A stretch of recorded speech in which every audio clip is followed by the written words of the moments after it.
Well, I hope this won't be too torturous, but... Siri_bot says Siri_bot has joined Cerebral has Love. latch in the name. So... delatch. This latch is somewhat impractical as a building block for memory because of the separate pins for storing 1 or 0. And because of the forbidden 00 input state.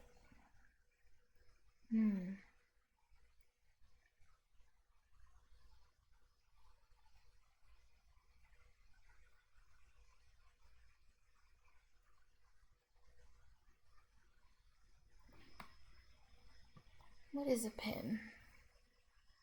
The data latch extends it with a more practical input.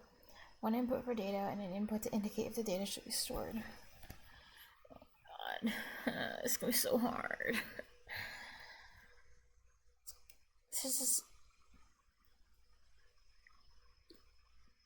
there were some like really hard levels, but starting from SR latch, there was just this like huge jump in difficulty. Put one input for data and an input to indicate if the data should be stored.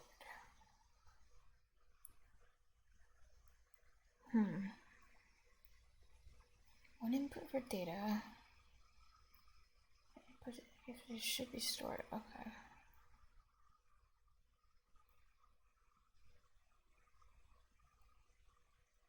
Are these the pins, I guess? The input is the pins? Or maybe the blocks.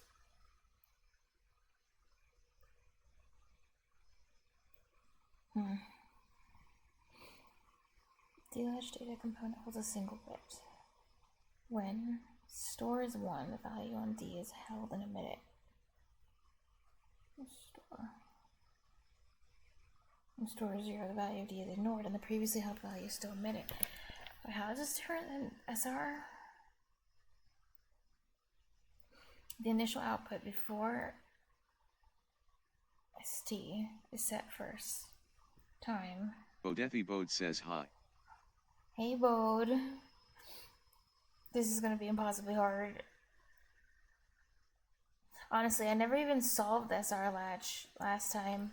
Okay, I got like ended up getting a major spoiler, so I was able to like mess around until it ended up working.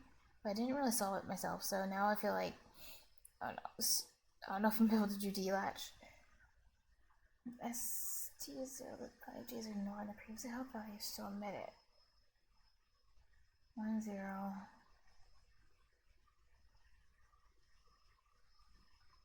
Same as previous, same as previous.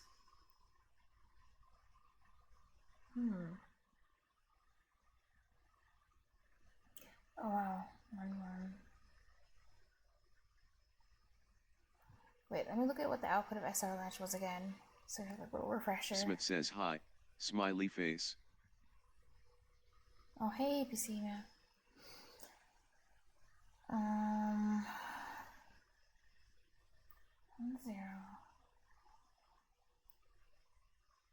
Yeah, this was different.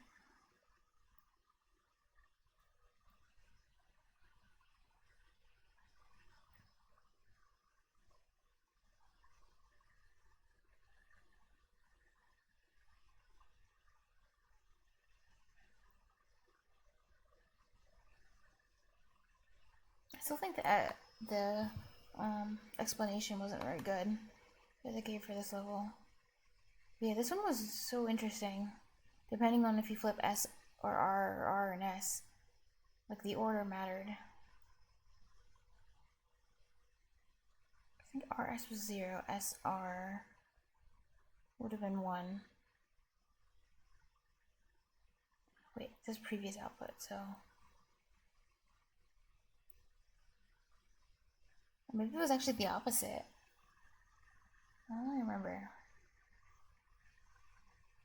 Also, I lost what it looks like because my computer crashed, and so I lost the cookie. Sad. Maybe I can just recreate it. I know it was like 2 NAND last time, and then Bodethi Bode says. I forgot how to make it. Maybe I should try to make it again. This could be a good review because I should try again, because D-latch is going to be difficult. And also there's a limited amount of things that you can do with just 2 blocks, so, I mean, I'm pretty sure it was something like 1 takes S, 1 takes R, or something. No, you have to form a loop.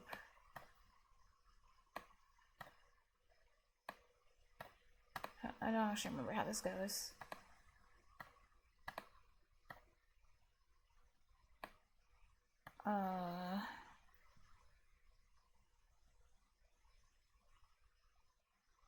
Is it? No.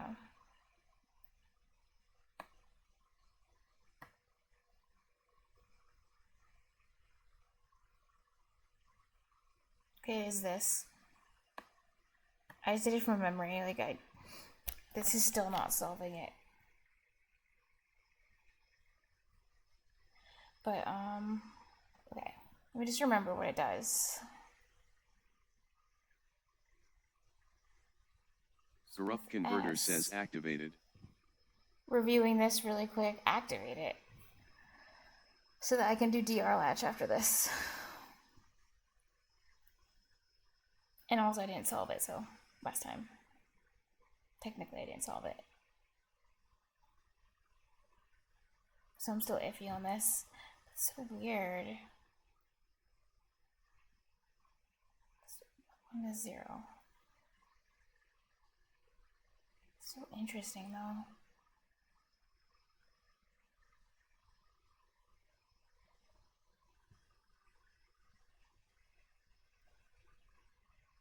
This one is 0.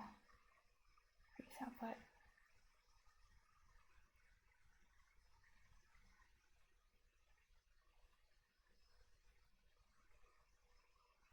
Oh my god, so clever though. I don't remember. So with SR gives 1. RS 0.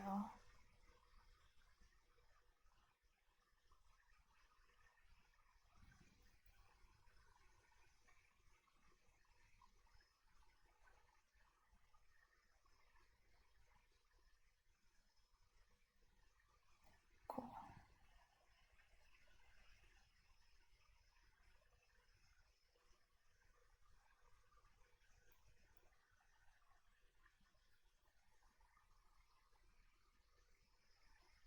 Okay, delatch.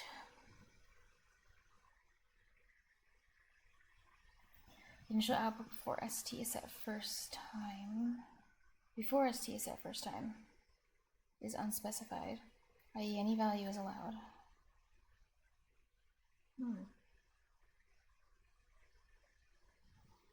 Corrupt converter says filtered.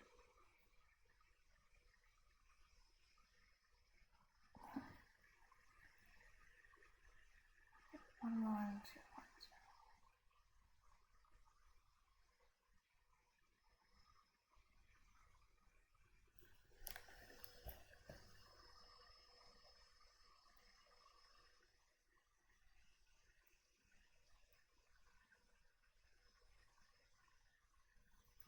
ST is 1, the value on D is held in bit.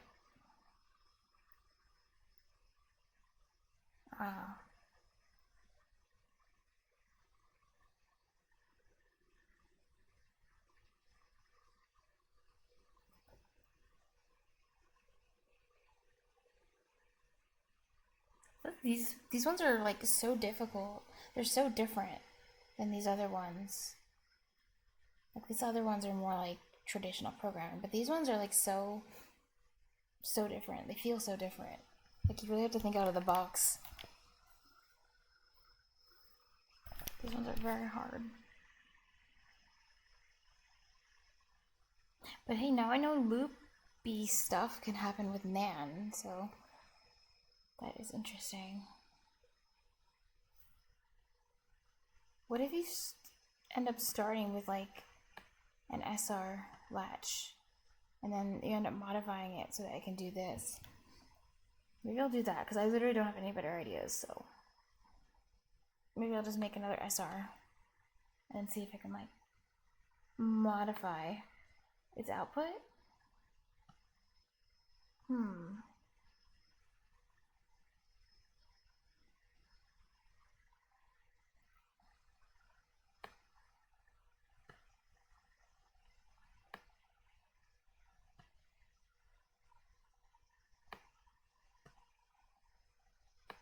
hate dragging these things. Corrupt Converter says you sound more tired than usual. No, I don't have any furniture in my room anymore. So now I'm just like, there's an echo.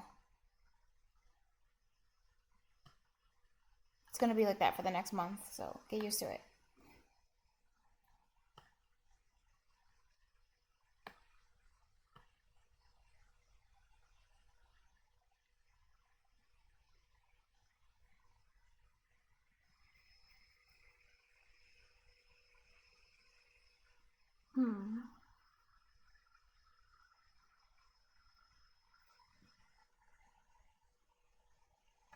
Odefi Bode says, do you have a chair or are you standing up? No, I'm sitting down.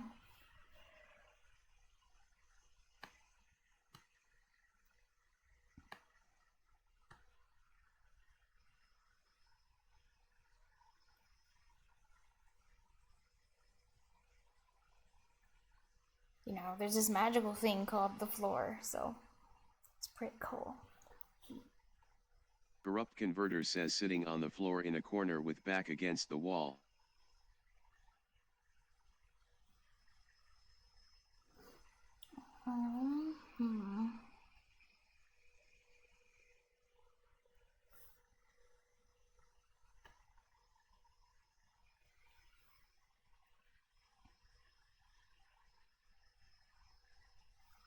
So when ST is 1, it needs to store.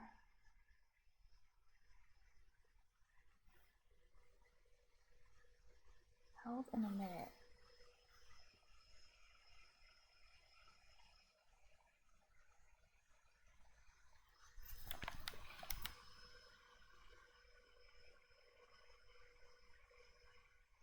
ST0 value is 1. Previous held value still a minute. Okay, so there does have to be some kind of loop of some sort, but different.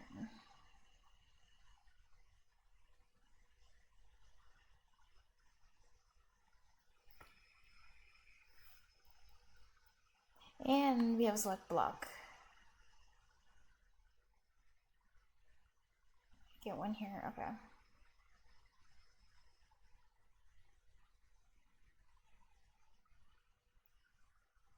Well, my two worst enemies combined: latches with loops, and then using select blocks.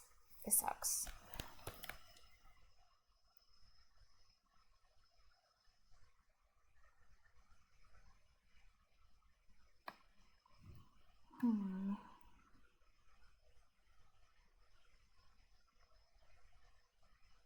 Selects one of two input bits for output.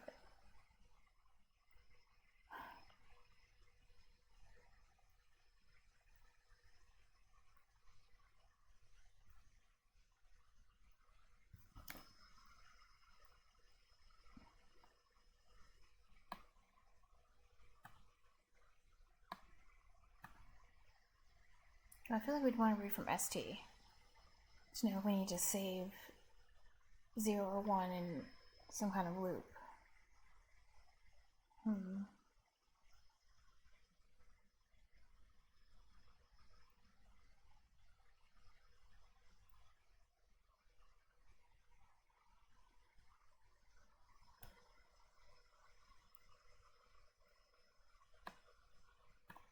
Like I bet one of these, 0. I don't want to put it. Doesn't matter.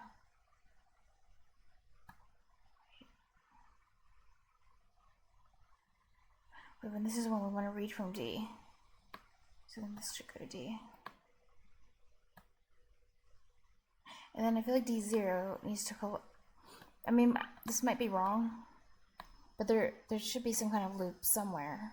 And then D0 should connect to that loop. So if you're not reading from D, you're reading from the loop, I guess. And then that's what you would to the side. And I guess that's what you would put here.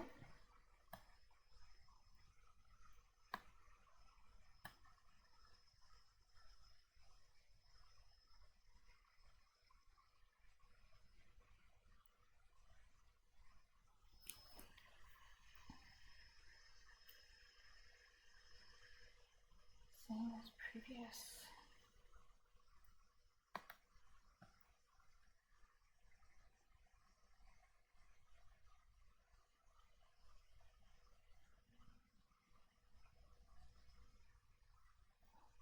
This looks so cool.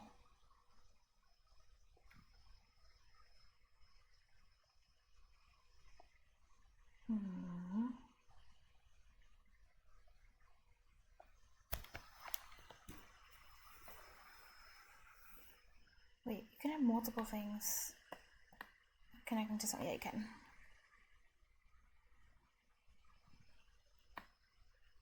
What happens if I do this?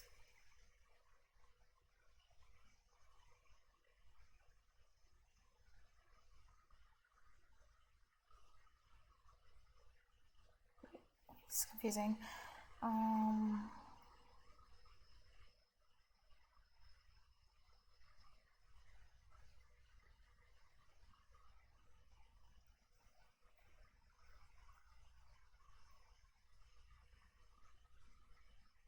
So if I wanted to store 0, then that wouldn't work.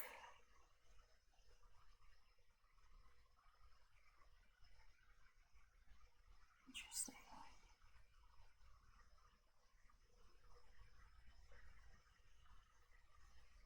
What if I use invert?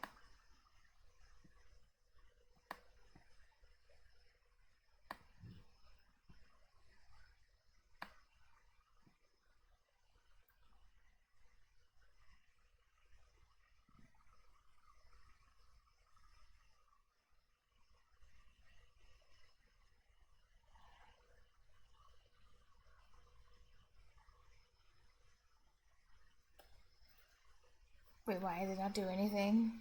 Oh my god.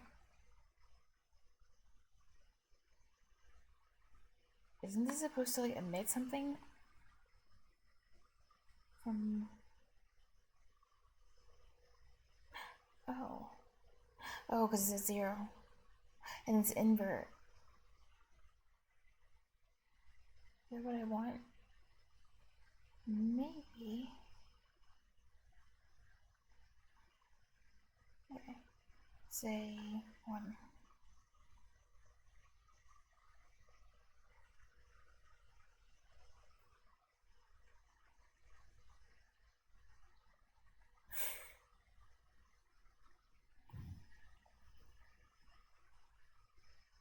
This isn't what I wanted either.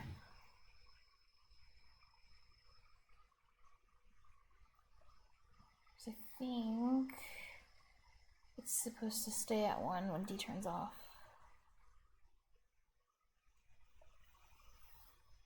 0, 0, same as previous.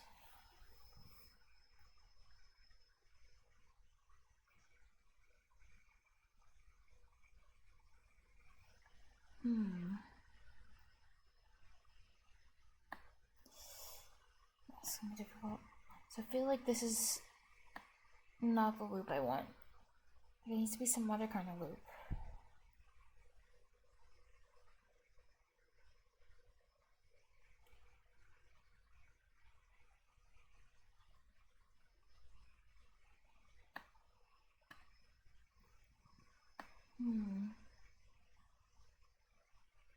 Corrupt converter says it's never gonna be what you want until it is what you want. What? That's...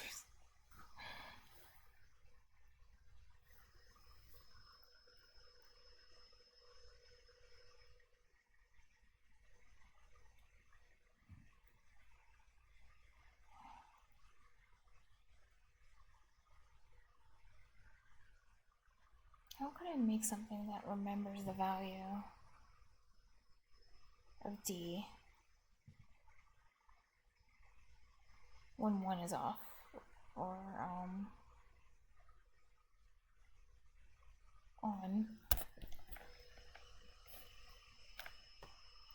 or off.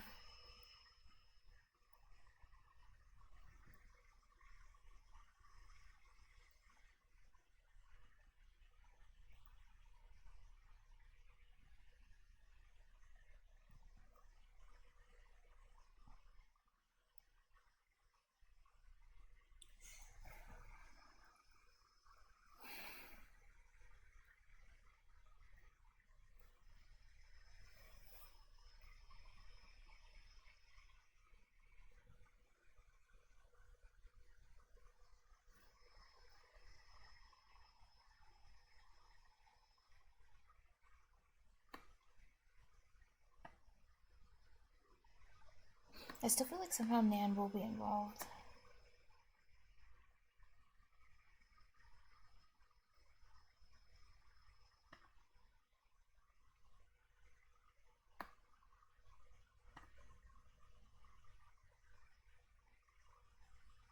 Let's see.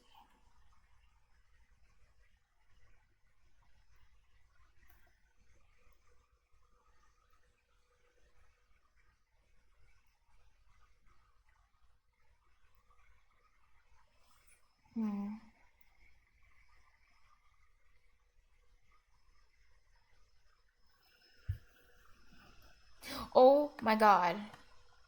There's an SR latch block.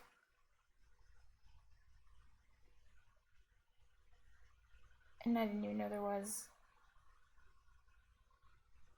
So at least I think in that case, I'm right that there has to be some kind of SR latch in here. Set latch. Holds and emits a bit. Holds and emits.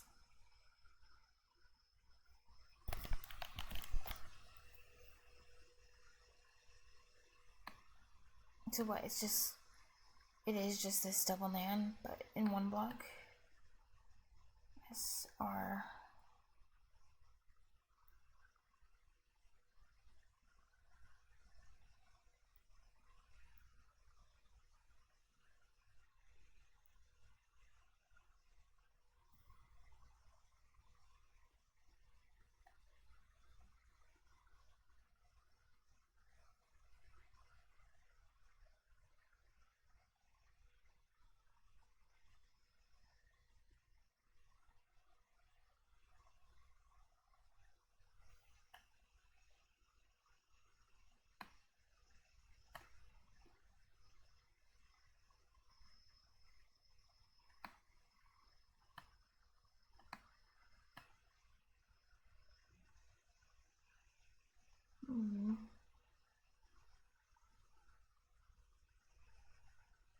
Oh, think of them Corrupt as Converter default. says I think it might be helpful to think of SR latch inputs as default 1,1. Oh yeah, because like when you have like the NAND thing, it just is like always at. It's one. It's Corrupt just Converter constantly says sending. and toggling the output is flipping one of the two to 0. Yeah, one side goes, yeah. And then part of the loop stops working. Like half of it always stops. Sometimes it's the one that's sending, sometimes it's the one that's like on this, one of the sides. So weird.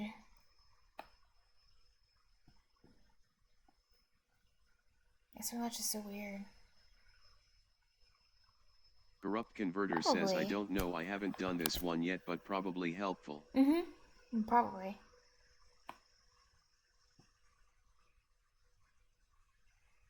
You're usually better at, your guesses are usually like a lot better. Like a lot. Corrupt Converter says I'm inventing chicken right now. Nice.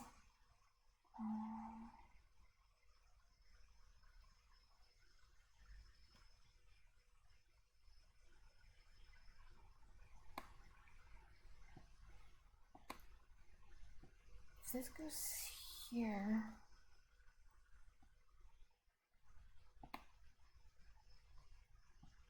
And what would happen with R?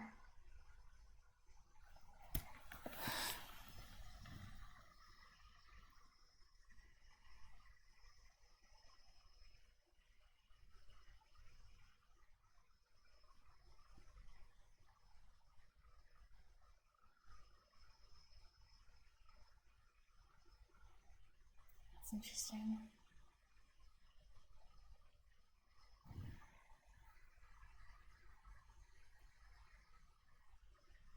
So this one. 0.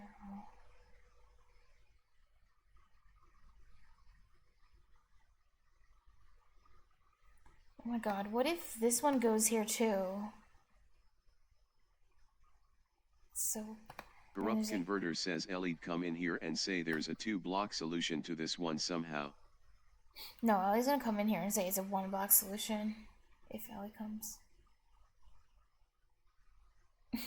That'd be pretty funny.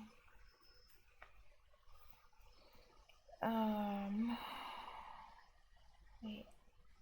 I wonder if I just made something. I wonder if I just like made it more cursed by doing this. I don't even know what I'm doing, but we'll find out.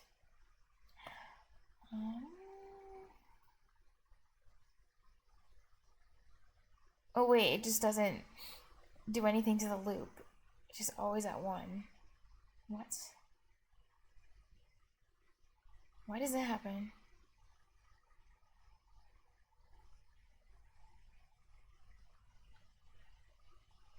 Previously with the SR latch, it mattered like the order you do SR, RS changes what it outputs.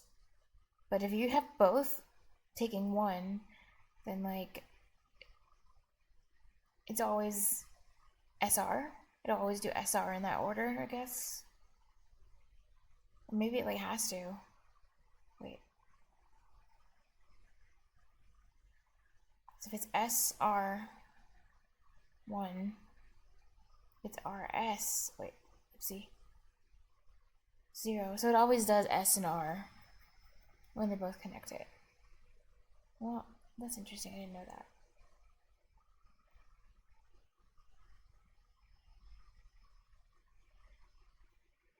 D. Okay.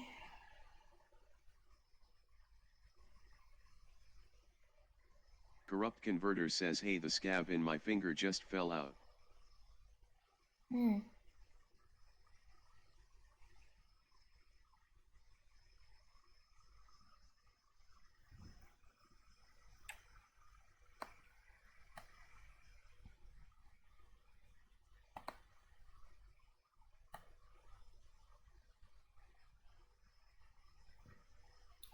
if it's T0.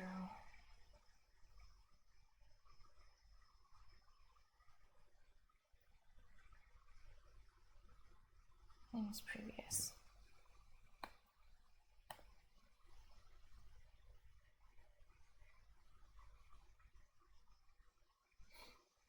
Like, even though I don't know all the stuff that's supposed to attach to stuff, I think this is what the shape is supposed to look like. Because I think this makes sense. I just don't know how to get the output, how to get it to store 0 and 1. And SR latch is hard to use. Jamie TD_02 says, how is the nerding going? Do you feel your mind ascending to another plane of existence? I feel like my mind is descending into hell. So, yes.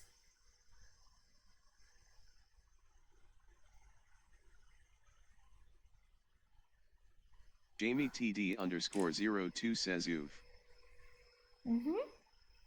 Another plane of existence.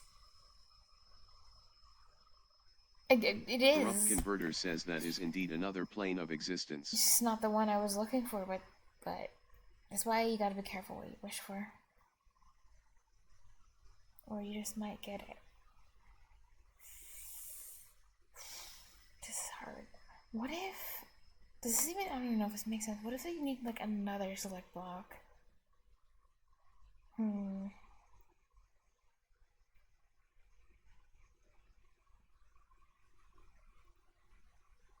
That seems so weird.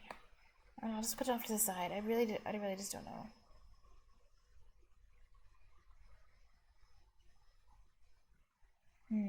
Could OR be used here? I don't think so.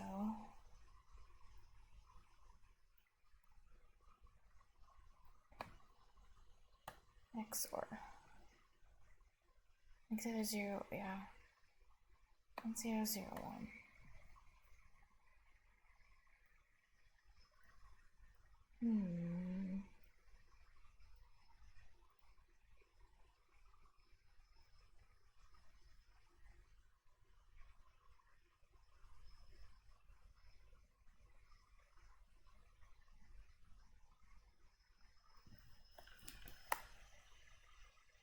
Yeah, it's just related to like, this is what we already know. It's related to a loop.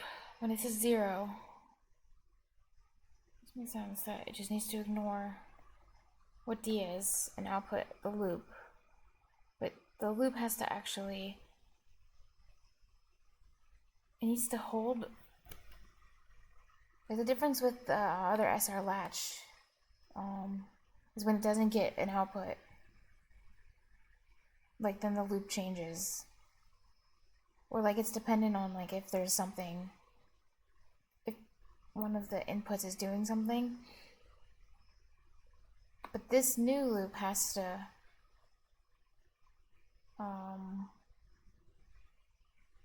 if it's possible, it has to just hold on to it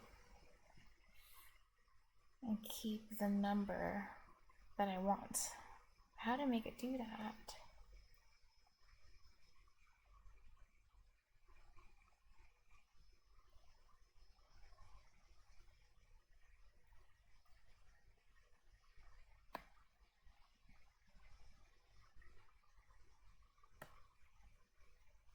Could more SR latches be helpful?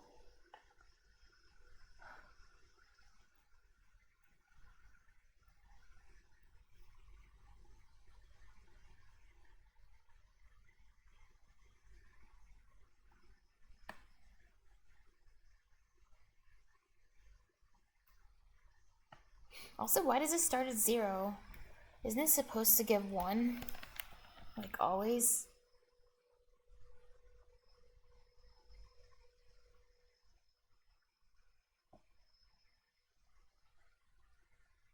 Oh, wait a second.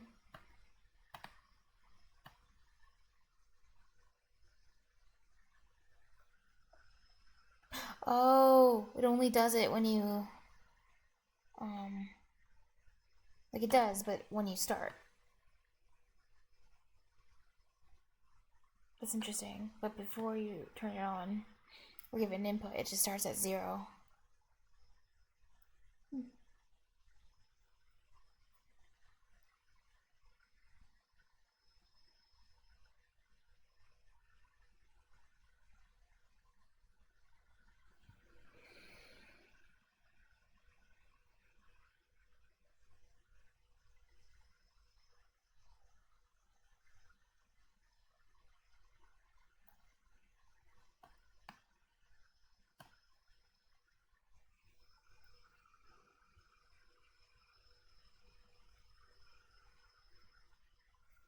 So this always wants to give 1. How to make it not do that?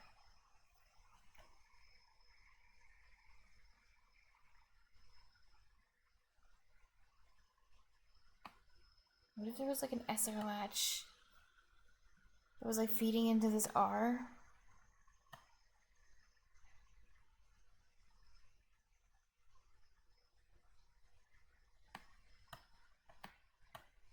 Maybe I'll like use a NAND to like turn it on, since it always gives 1.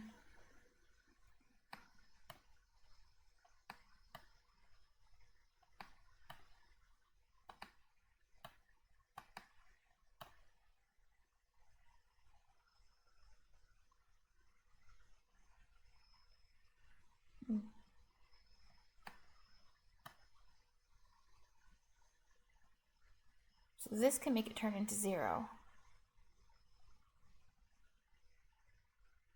which is nice. Oh, and once it turns, okay, once it turns off, it stays off. And once it turns on, it just stays on by itself.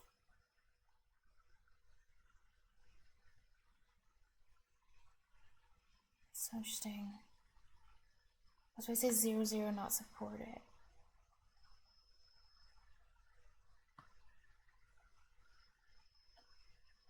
But shouldn't it just say, like, I don't know?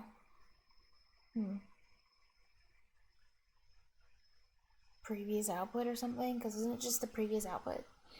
Like,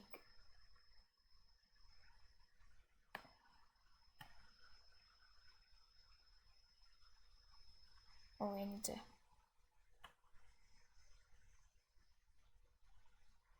So now it's getting 0, 0. It just looks like the previous output to me.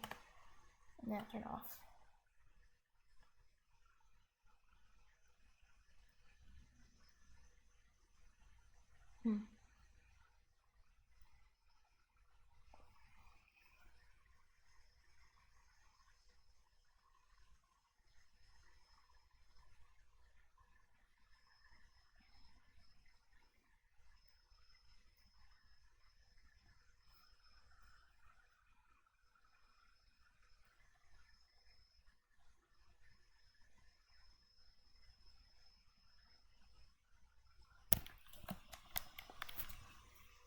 So I know I can modify the loop, but how do I make it dependent on D?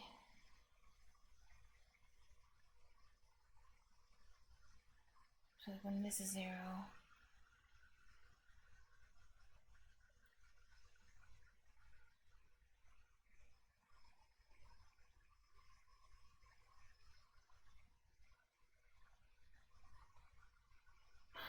Oh.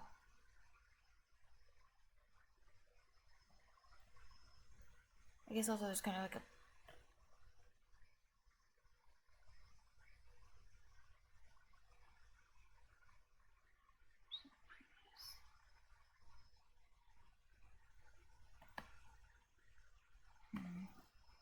also, I think the logic for the select block at the beginning doesn't really make sense.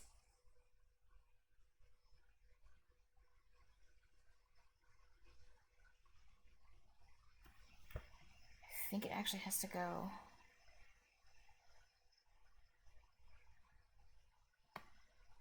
I think it actually has to go directly to the loop.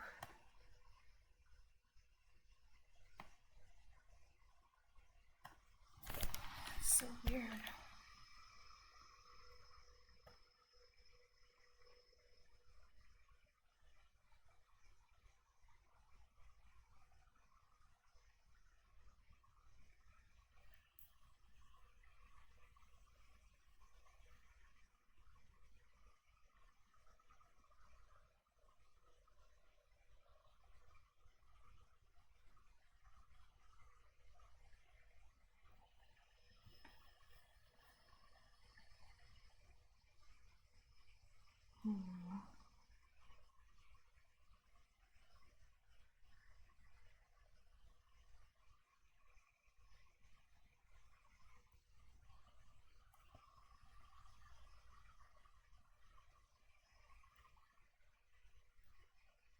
Corrupt converter says huh. Huh.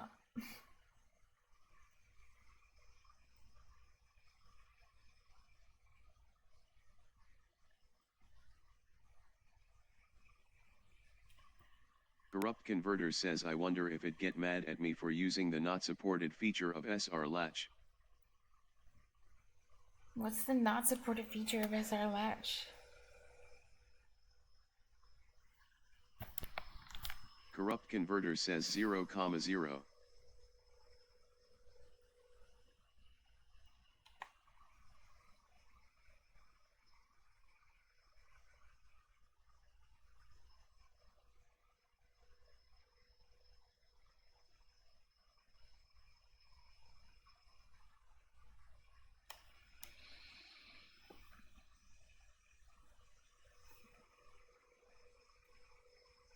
What if I did try using a select block?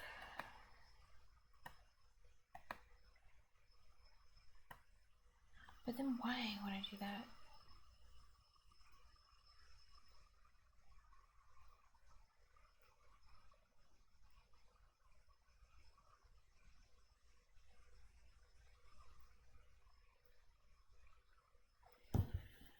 I mean, maybe this...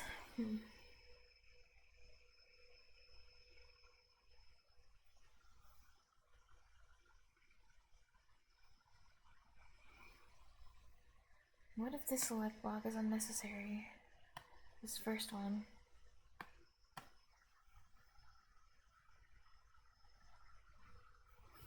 Something about it just seems weird, like the way I have it.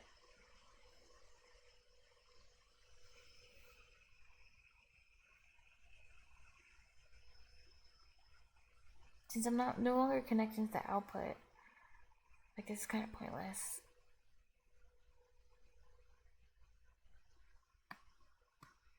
Because I think the select box should be used to change, I don't know, maybe like what data is being fed into the loop, into the SR latch.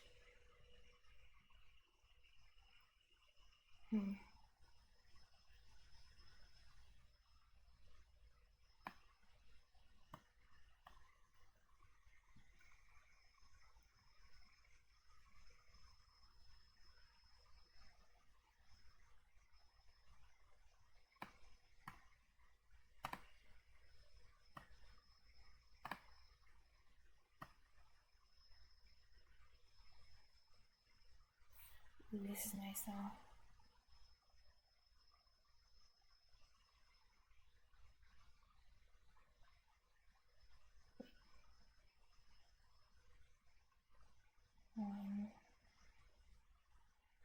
This is what I want.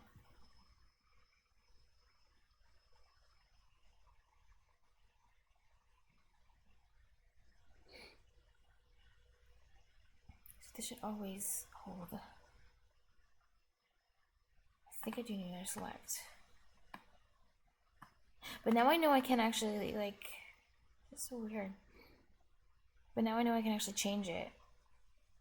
It's not in the way I want it to change, but at least I can change the output now.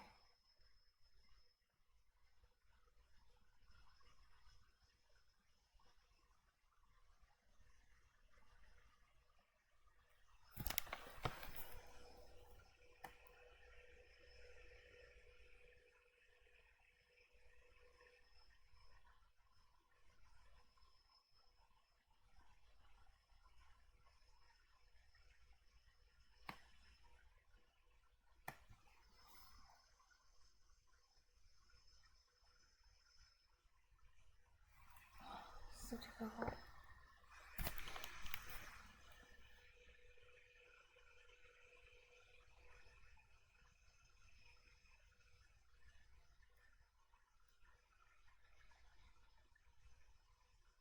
Oh my gosh, I think it's just so funny how like the instructions, like what it wants it to do, is like not very complicated, but actually making it do it with the limit selection of blocks is really hard.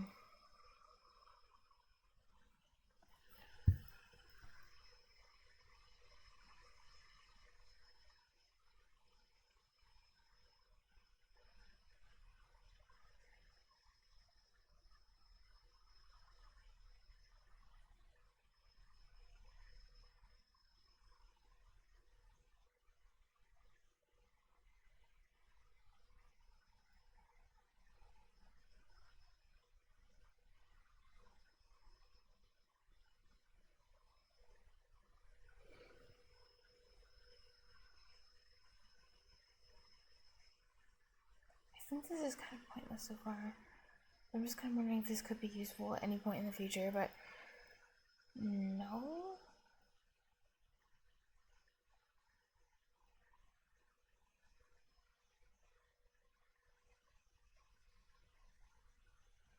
Okay, I'll get rid of this for now.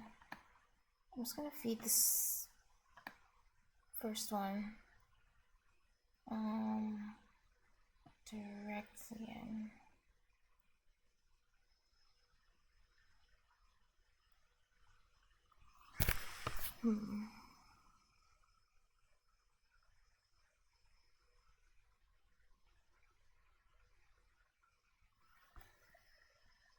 Or what if both ST and D were supposed to use select blocks?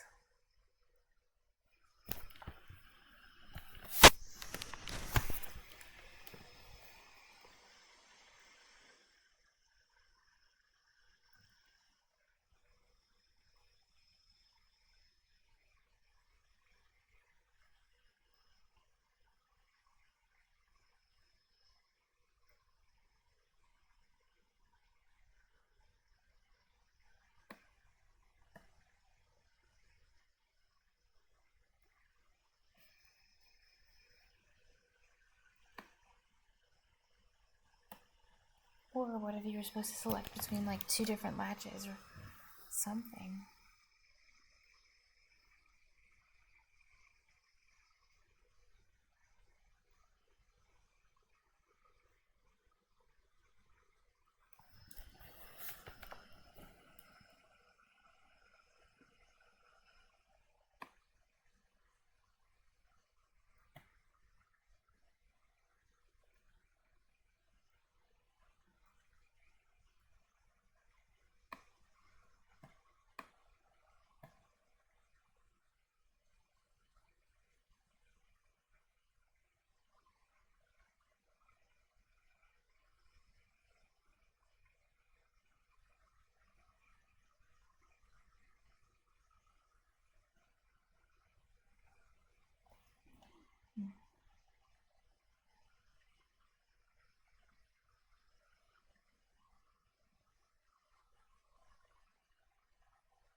Okay.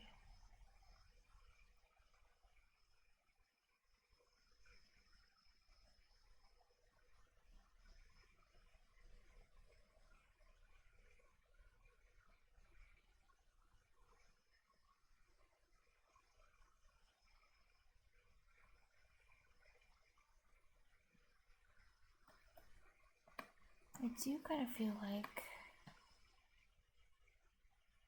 the SD shouldn't be directly attached to SR.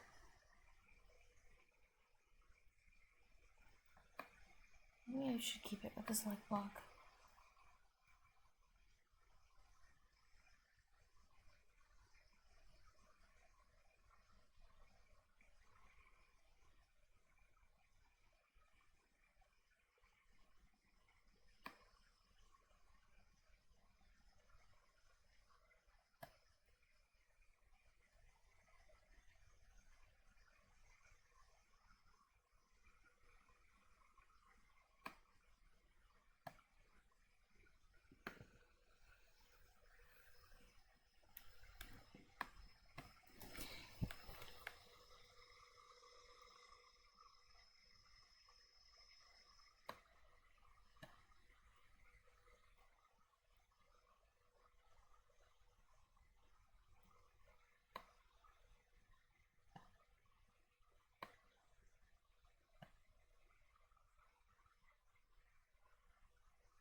Okay.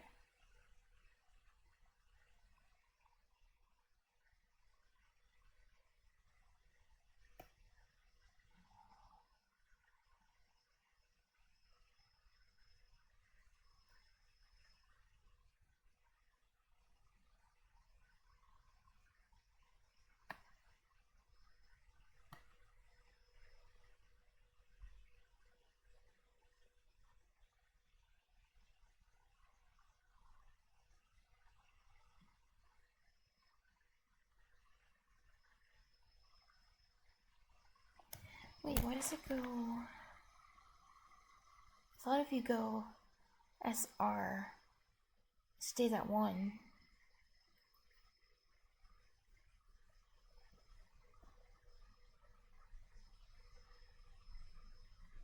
I don't get this. That's what I did last time.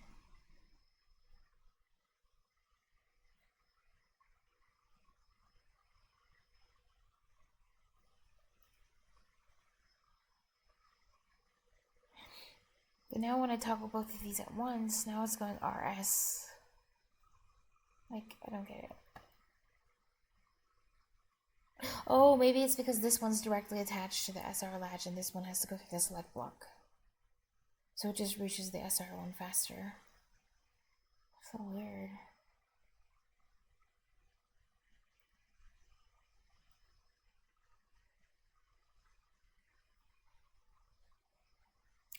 do feel like I need another slope block though.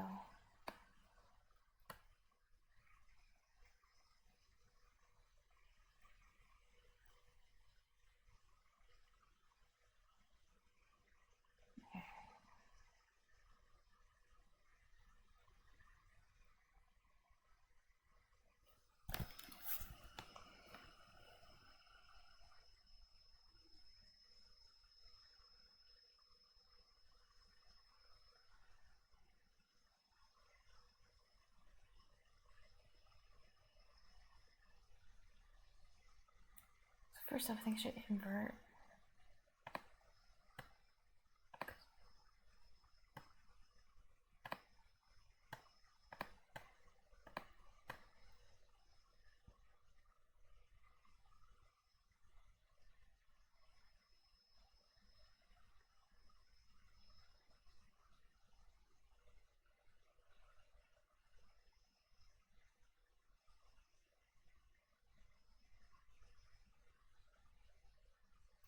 Oh, I was close for a second. I thought, damn it.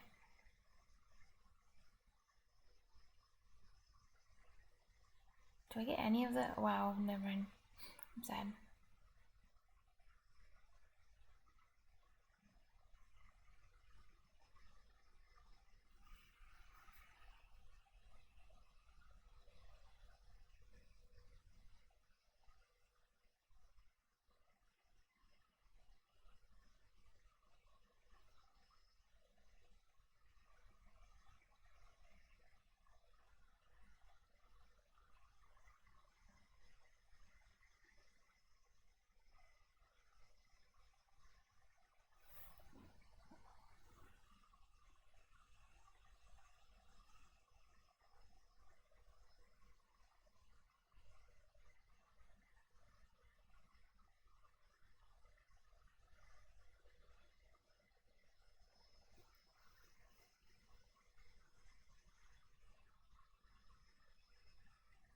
So one thing that's not happening here is this doesn't save.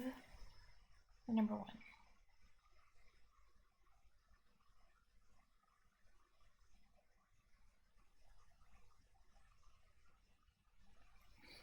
I think maybe what I should do.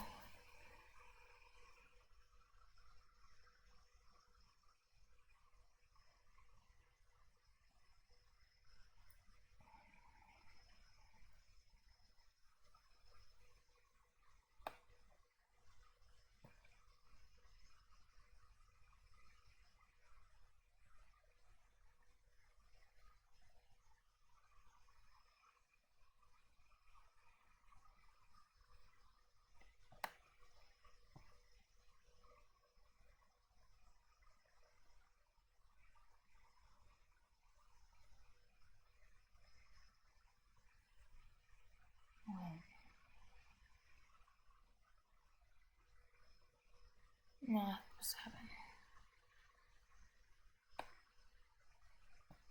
Oh, wait a second. I thought I tracked this.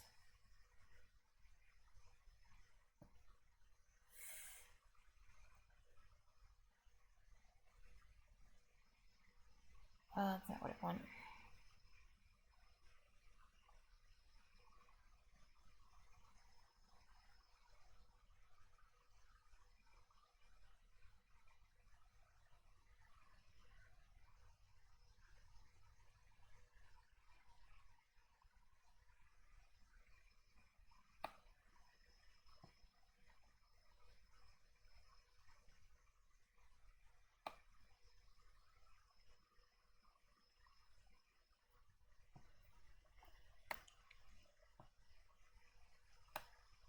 Maybe.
there's only one part that doesn't work. Just the part that has to save 1. But I don't know how to fix it without breaking everything.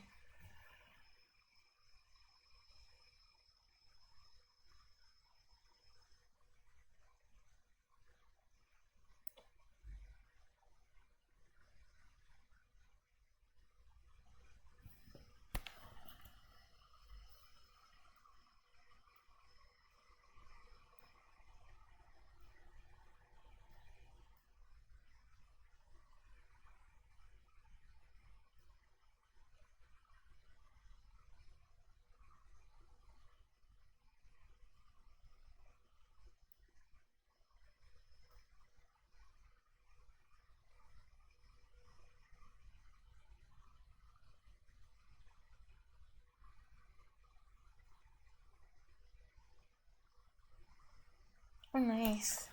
Corrupt Converter says I figured it out in 2. Don't tell me you looped SR latches as if they were NANDs.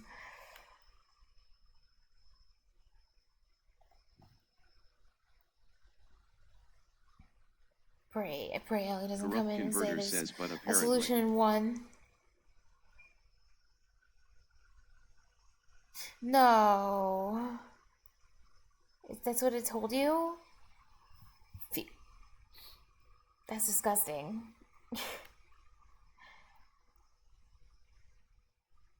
Corrupt Converter says there is a solution in 1 apparently. Oh my god. I won't. No, I'm gonna keep going with the solution that I'm trying to make so I can solve it legit. Even if it's not optimal. This is hard. Okay, memory is like an extremely hard section. My god. Significantly harder than these other ones.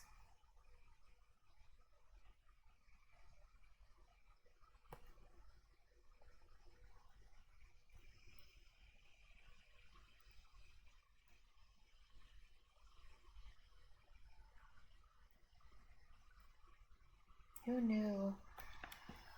I had no idea you could even make a loop until now, like without being like handed a loop.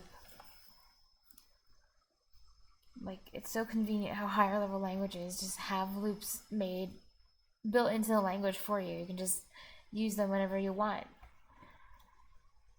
I've never had to think about making a loop, like, what?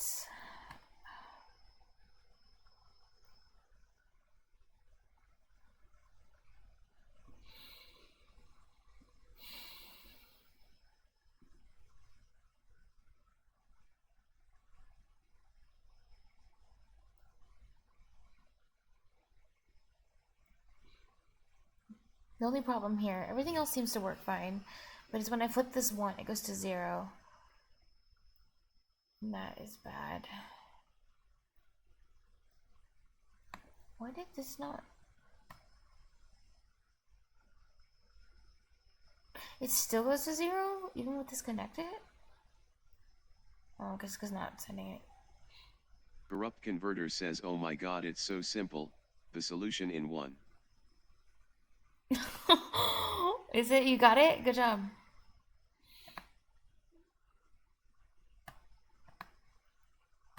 Corrupt Converter says LMFAO.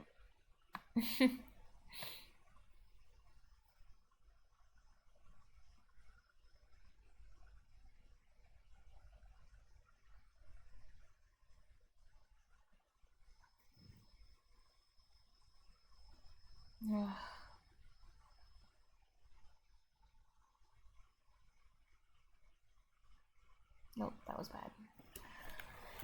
Damn it.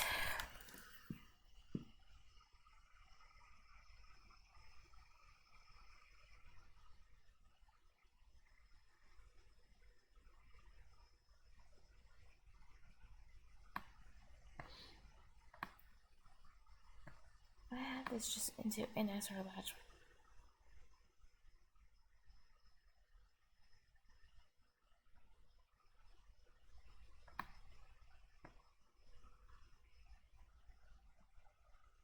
never mind.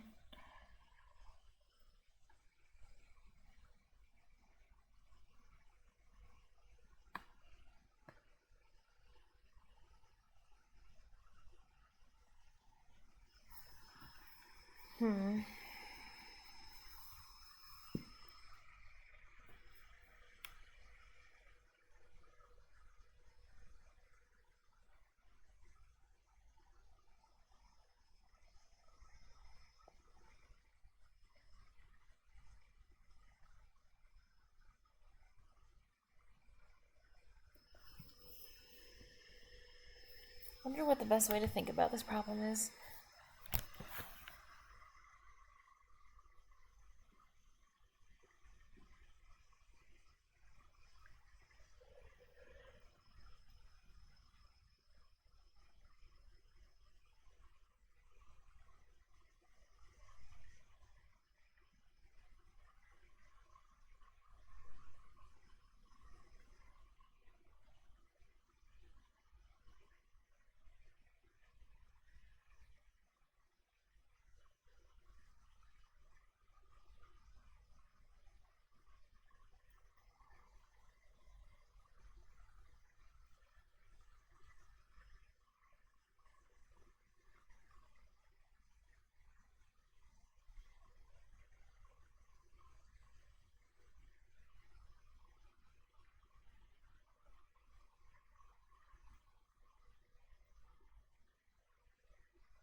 Somehow I feel like an SR latch or a NAND could solve my problem somehow.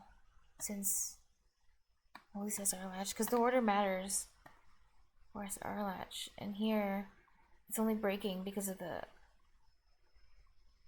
Is it? Because of the order?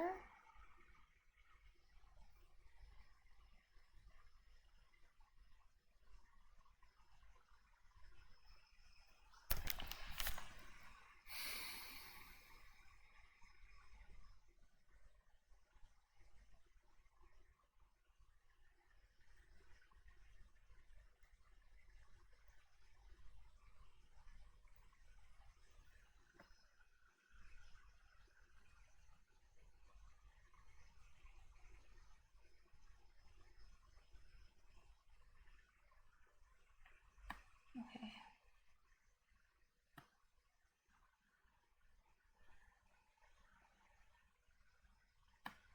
Wait, so I want.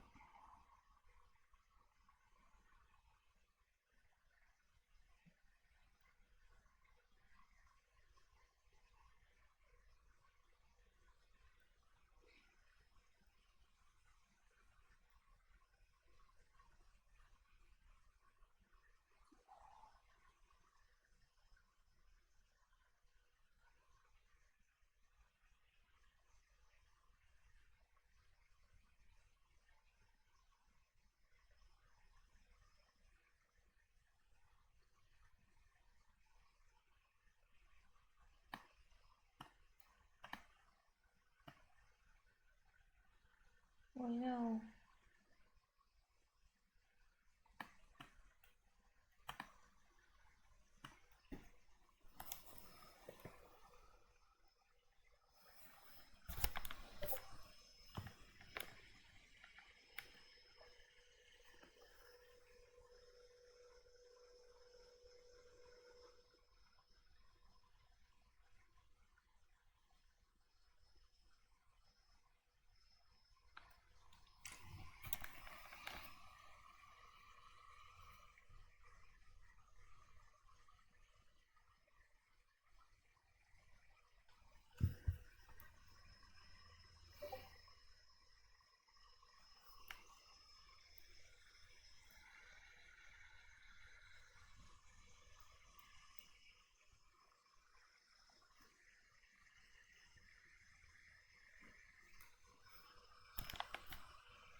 What if these were reversed?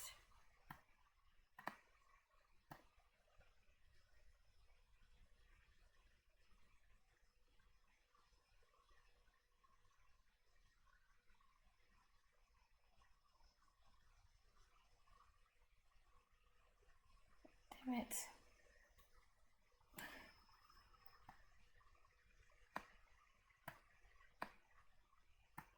Then it creates a different problem. This is worse.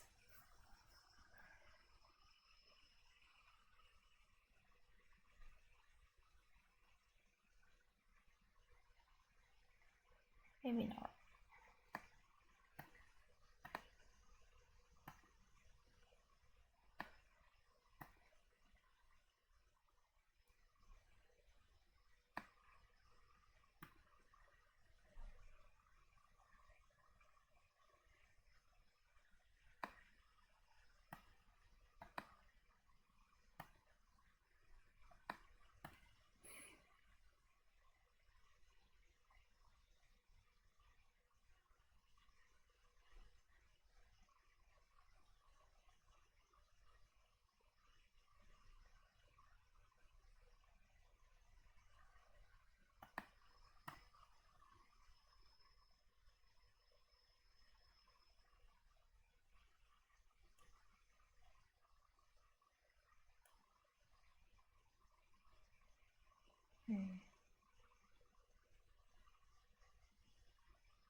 Corrupt Converter says I'm not gonna bother solving in fewest NAND gates right now. Wait, that's one of the things for this? US NAND gates. Huh.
No.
Damn it.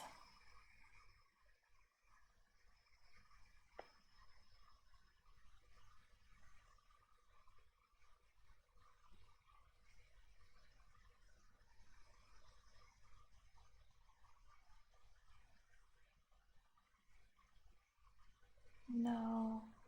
I fixed the other problem, but then I made a new problem.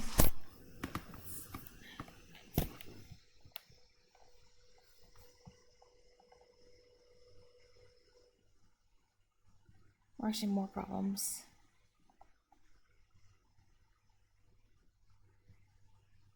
This doesn't save the 0.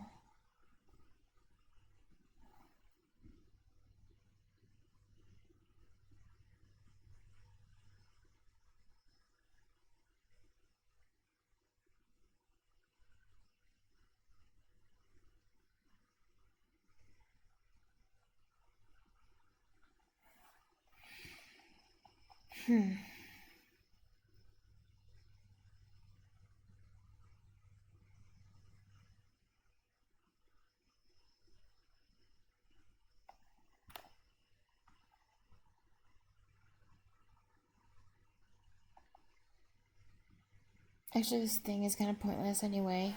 Because it's like, why are you selecting when it's like just drawing from D anyway? That doesn't even make sense. I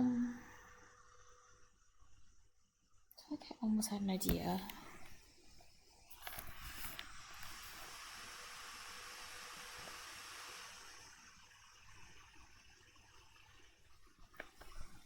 Okay.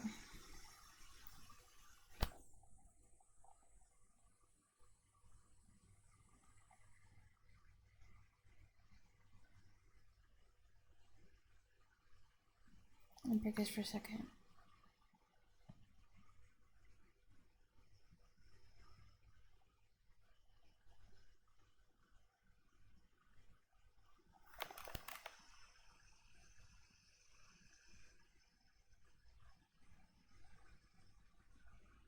I missed you, why not?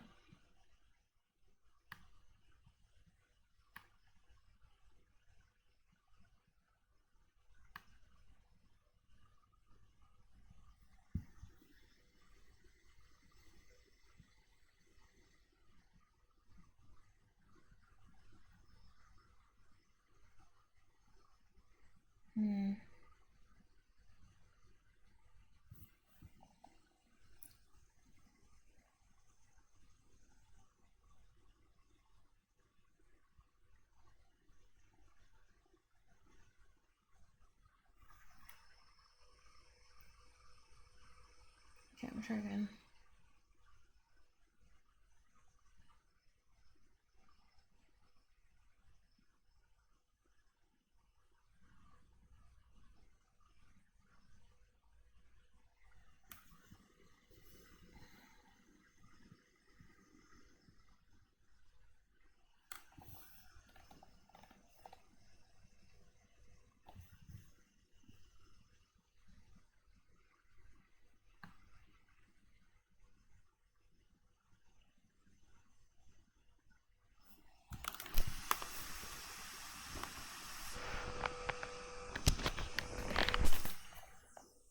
deselect here.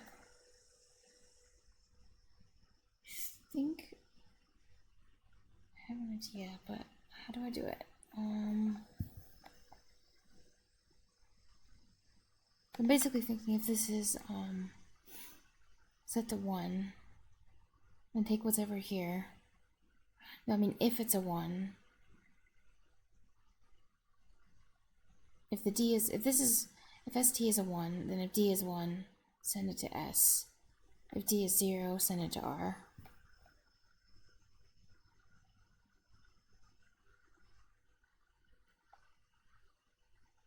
So ifs, how do it? This one is 1.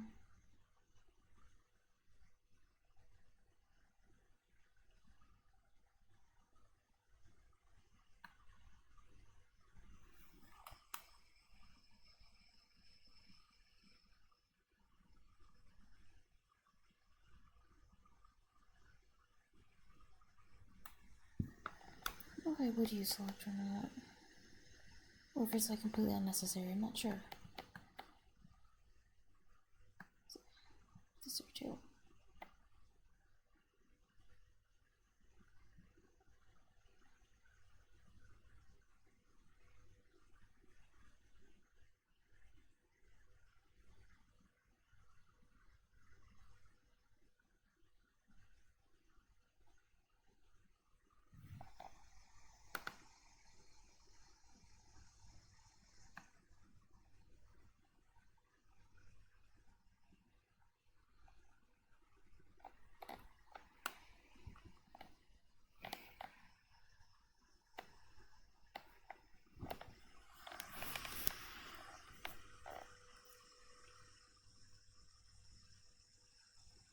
Maybe double select.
Oh, this isn't even connected.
What's he doing?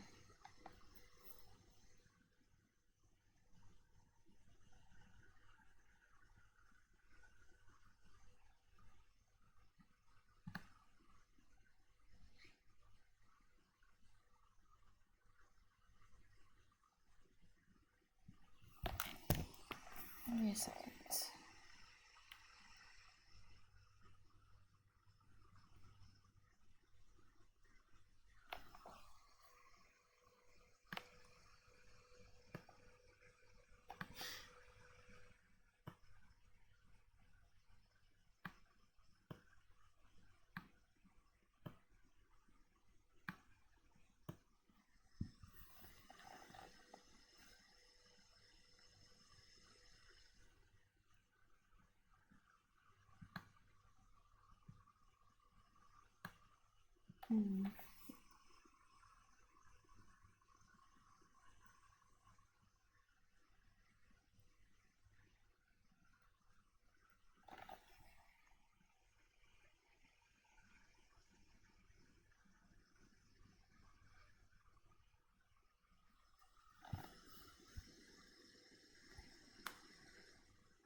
This next one? Or are you doing the next one? Corrupt Converter says this next one. The flip-flop?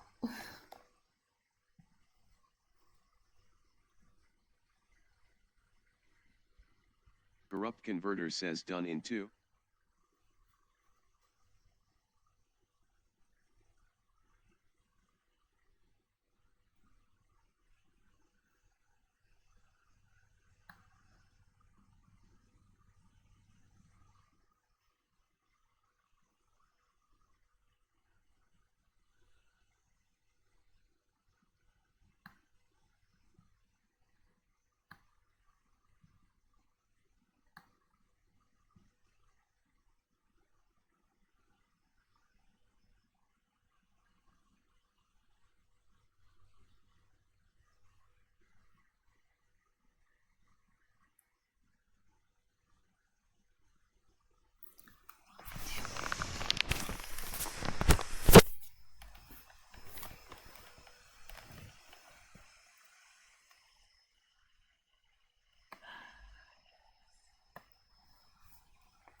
Corrupt Converter says oh I think I misunderstood.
Corrupt Converter says okay, not too hard. Nice.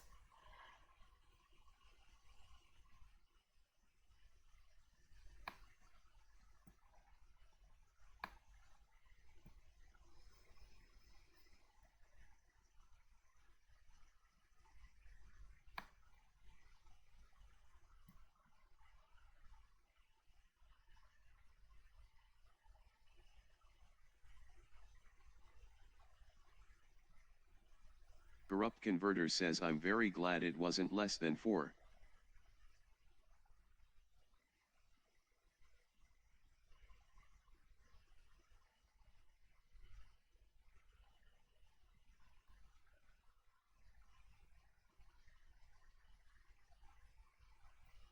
Wait, do I do that?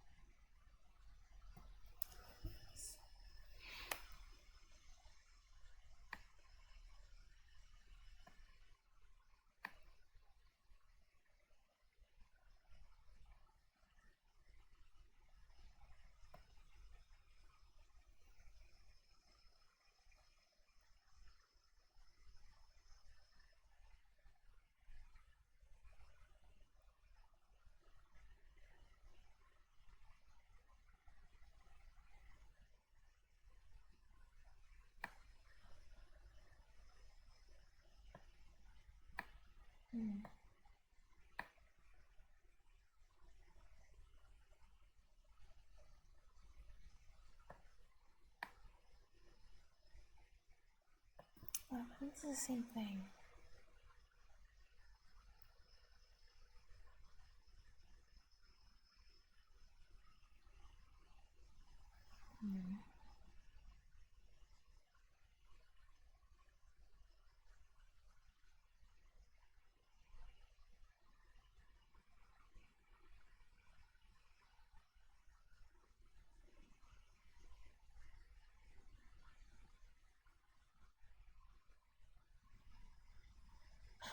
Wait a second.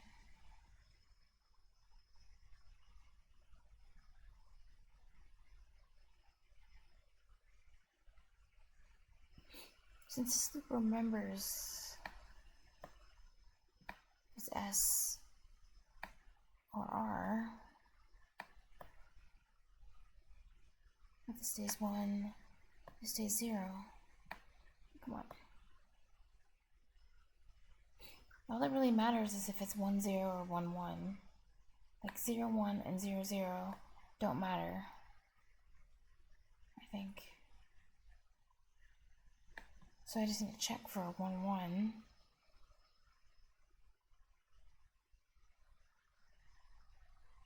I could use and. And I need to check for 1, 0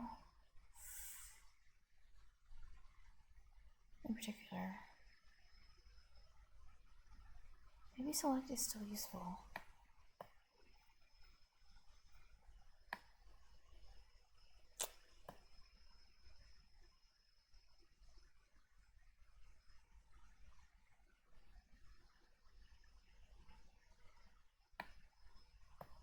Because if 0, I want to do nothing.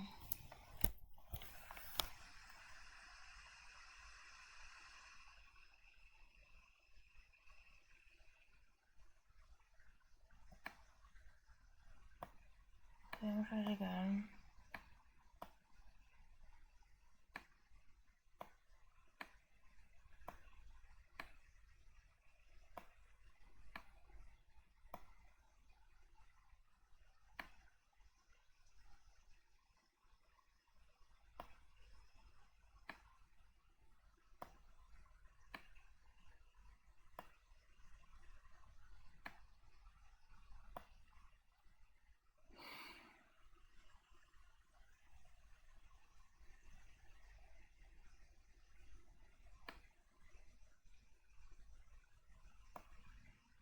What should we do?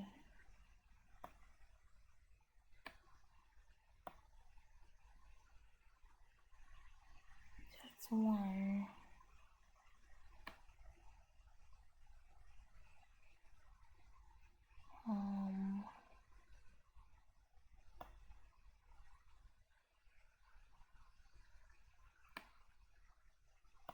Yes, like this.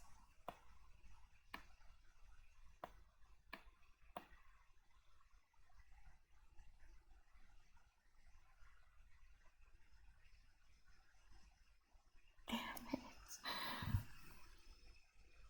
Wait, no, that's what I wanted. But not this.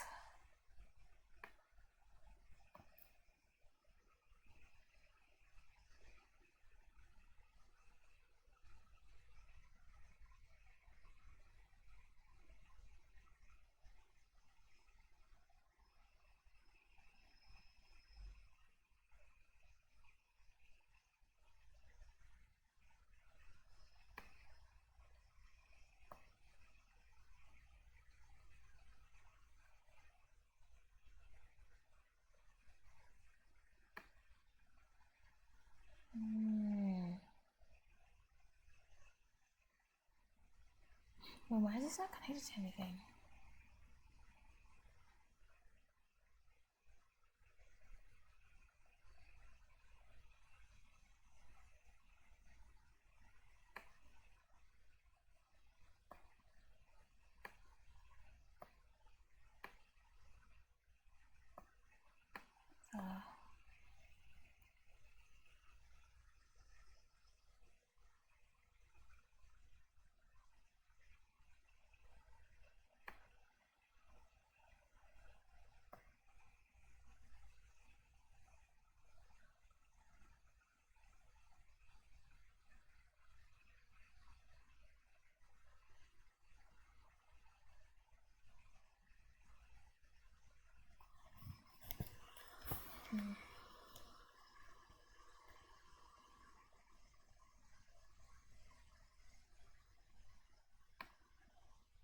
Okay.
Oh my god, I finally got it in more than 2 blocks.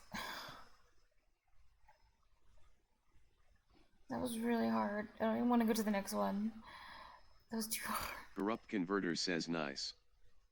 I do. Now that I solved it in some way.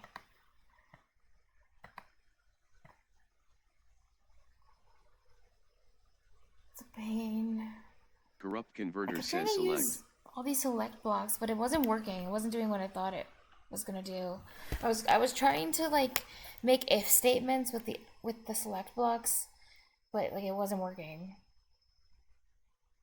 Because you can only have like one input. Corrupt converter says one single select. What? Well, maybe I was on the right track with the selects, but I just didn't. One single select? Really? Oh my god, you don't even need an SR latch? How does it... Same as previous. Corrupt converter says yes select. I guess I'll look at your spoiler that you posted earlier. Where's my phone? So freaking hard. This is significant. This feels significantly more difficult than just, higher level programming. And I thought that was hard, but this is like really hard. Oh my god. The pain I'm in. Where's... Oh. Okay. My god. Corrupt converter says the solution makes you feel stupid for not seeing it LMAO. Oh.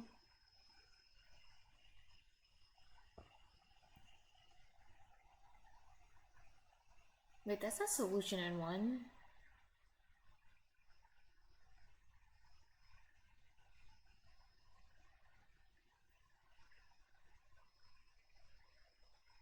Oh, you have like a thing on the side, I see. But then... Oh, you showed your two, okay. Oh, you didn't post a picture. You did? Oh, Corrupt because you put them says I get put it. down both my solution in 2 and my solution It's just in like one, they're just like in the same picture instead of separate images.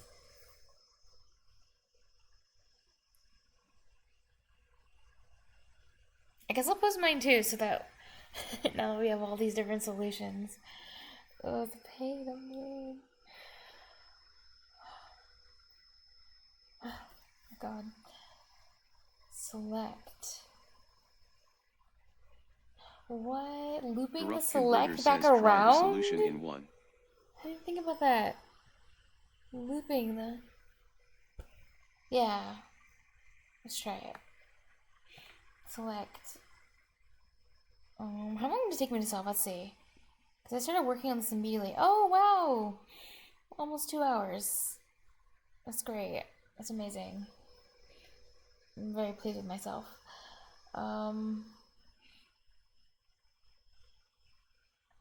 Okay, but it's better than like a year to solve, so... Or never. Solving it at all is better than never solving it. Okay. So you put this one in S.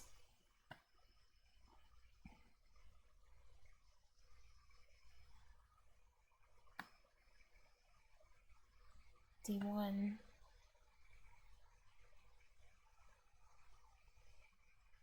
D0. What the...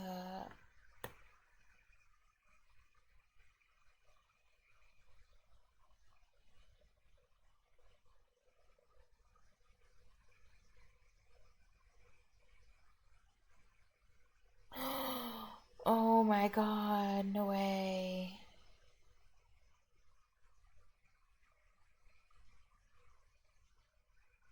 Wow. Wow.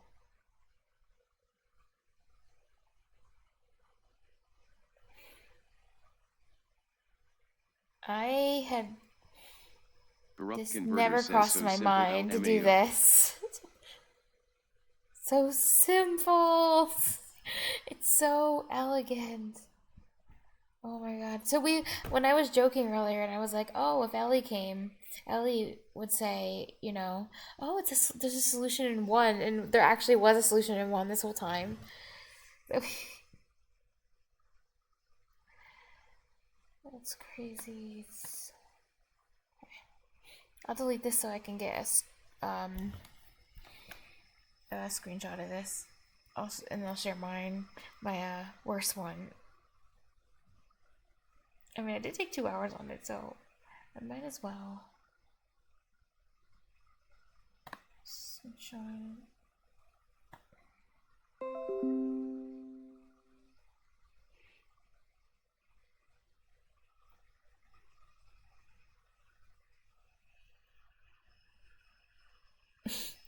I actually have to call D-latch solution N4. That's how bad it was.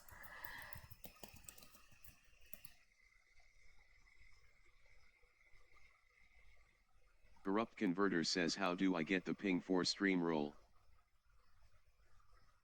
What? Oh, you want it? You just asked.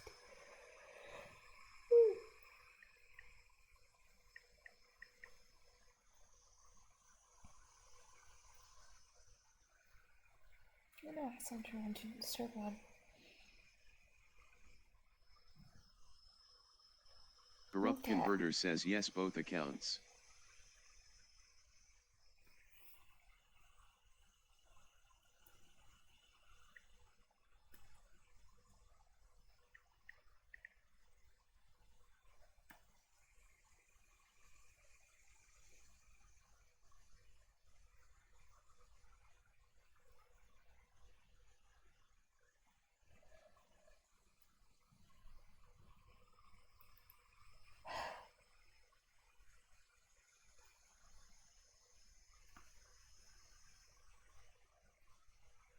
Okay, give them to you.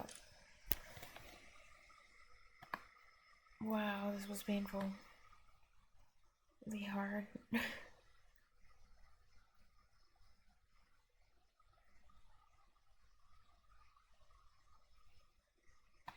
I kind of wonder, did I really need this? I'm not even sure. Did I need this select block? I think I did.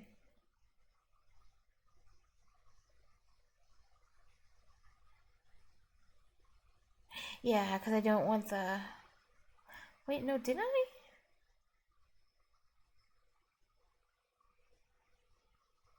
Because like, I'm just imagining if this select block wasn't here. No, it's like what I was trying to do earlier. Corrupt Converter says you didn't need anything other than the select block. Well, yeah. Smiley face. But I mean, with these other 3 blocks, did I need the select block?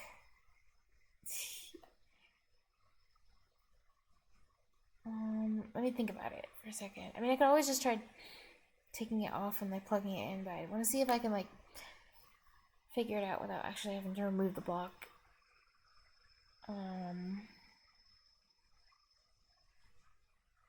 Because this would be giving a 1 here. Oh wait, I do.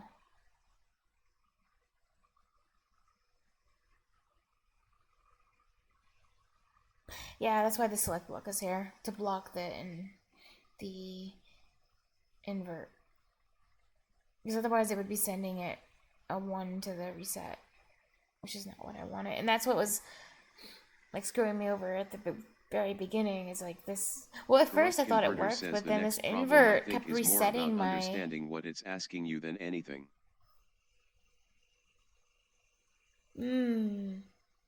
Next one's more about understanding what's asking an actual solution, so better be easier than this.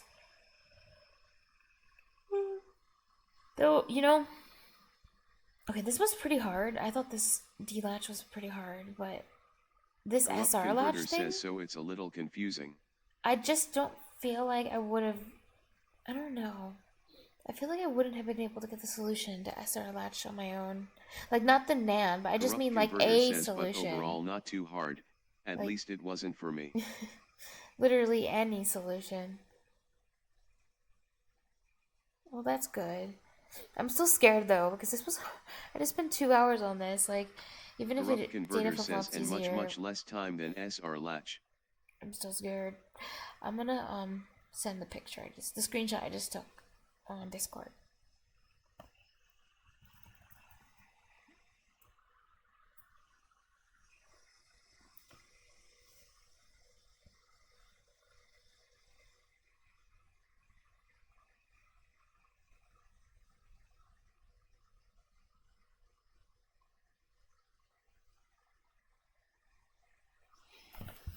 You know, since I'm gonna be gone for 4 days and traveling, I downloaded a bunch of C# videos to watch to keep myself entertained.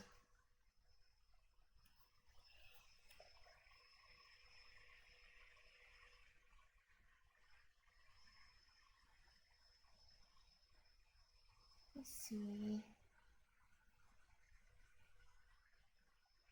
Lol, gimme, gimme. Okay,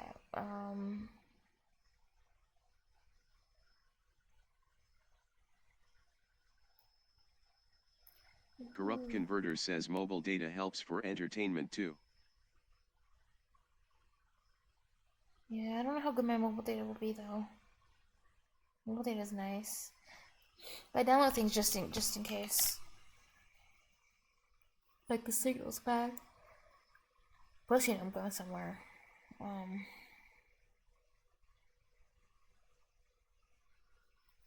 Where I wouldn't be surprised if it is bad in a lot of places. Aww. Corrupt Converter says what if it's good enough to stream?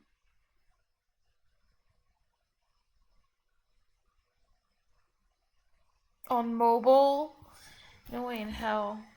Even with my Wi-Fi, it's not good enough to stream. At least on my phone. It's not.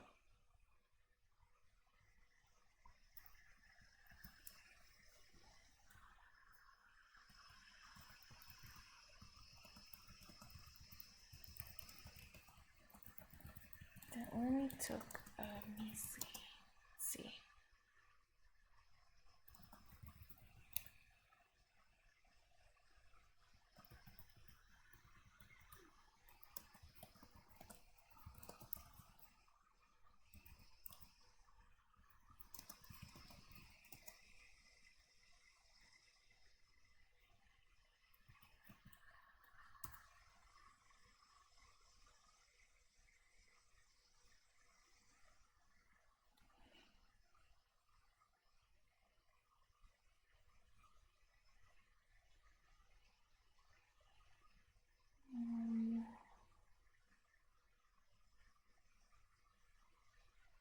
Where did I put it?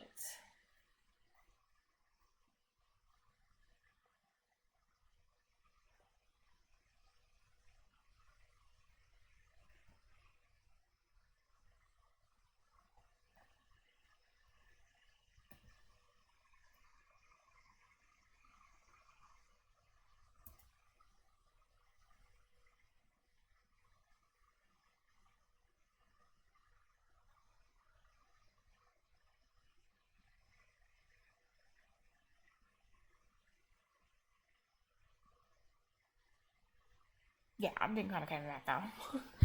After that, wow. That was something. Oh, I lost my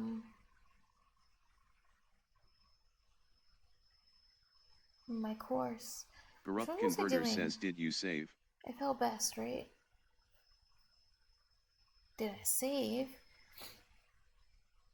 It doesn't really save. If it crashes again, if I get another blue screen. I got a blue screen yesterday. That's why I have to skip these all. Because, you know, my cookies are gone. But, that's fine. I can just skip again. If I lose this.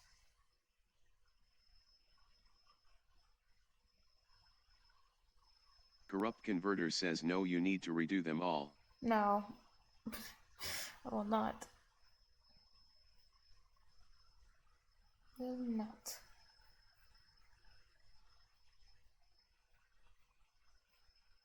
I was doing 6th grade FL best.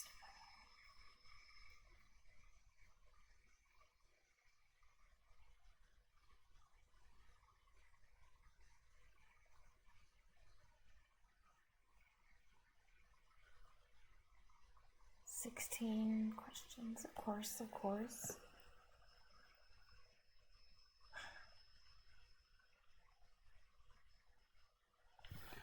Do I still have my... Come on. My tablet. You know, I don't know. I should do an art stream sometime. Even though I don't draw. That's something I'd like want to learn to do and something that would be fun. So like, you know, take a breather from having to use my brain so much. Or try to use it. And just like draw squiggles.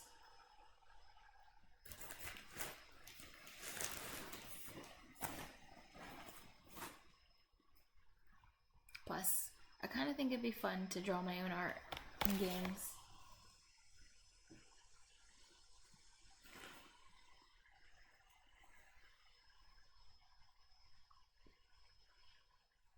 I had a friend who once streamed art. I wish they still did.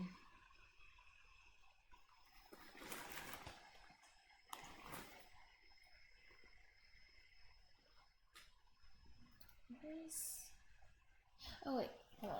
I have to find my pen. Oh god. I just dropped my computer. Wait.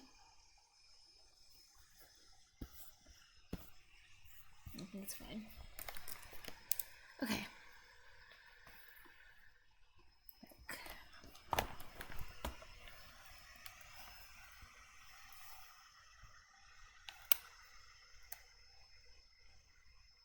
I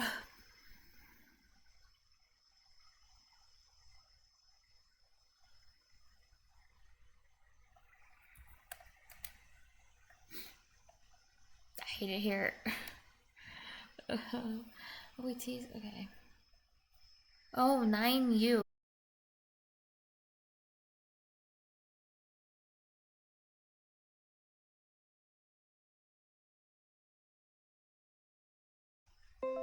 Corrupt converter says F. Yeah, I don't know why it does Corrupt that. converter says F.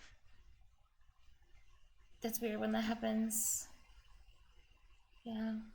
Anyway, I messed up here because Corrupt converter says, oh, we're I back. thought this said, I didn't see the 9, I just saw -U. I don't know why I didn't see the 9. I didn't see the 9. There was no 9.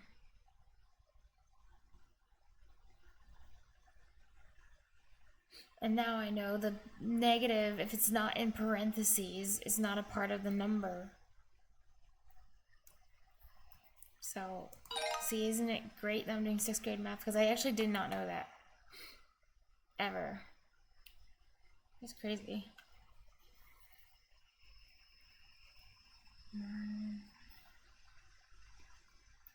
2.7? That's weird here. Why are there 16 problems?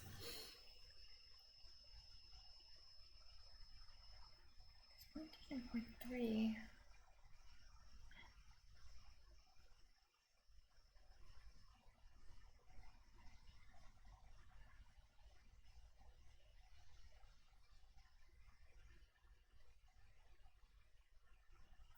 Oh. Wait. Corrupt converter says you would learn that pretty quickly if you were looking at more advanced stuff. Would I? Decimal shift? Oh. Wait, why do you have to shift the decimal? Well, I guess you're right. That's kind of cool. 15.3. Because I'm...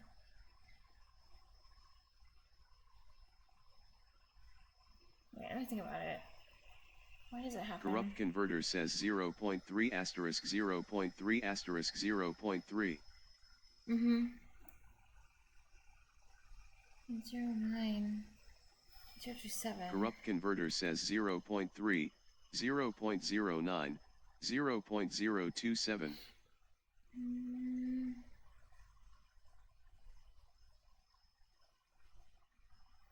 Why does it shift the first time? Wait, what about the second time you multiply? Isn't it not shifting then? I feel like this is such a basic question, but still. Maybe it's actually not bad that I'm doing 6th grade math, but like, damn. Oh, 0.3. Corrupt converter says 0.3 asterisk 0.3 equals 0.09. 3. Oh, it does. And then 0.09 times 0.3.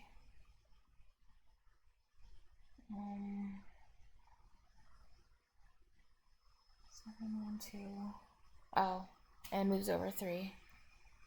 Oh, so it's shifting each. Yeah. I don't know. I was just thinking about how, like, if a number's not a decimal, if it's just a whole number, you know, the decimal doesn't move. So isn't that kind of weird now you think about it?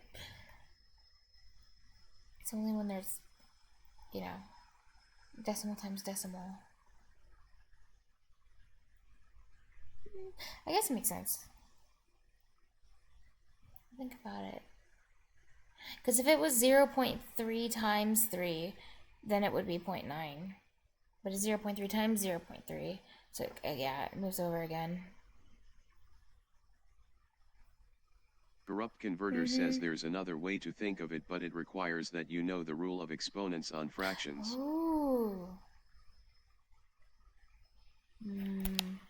These rules.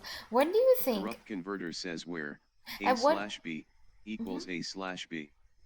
What grade level in Khan Academy do you think the rules of, like, exponents on fractions will come up?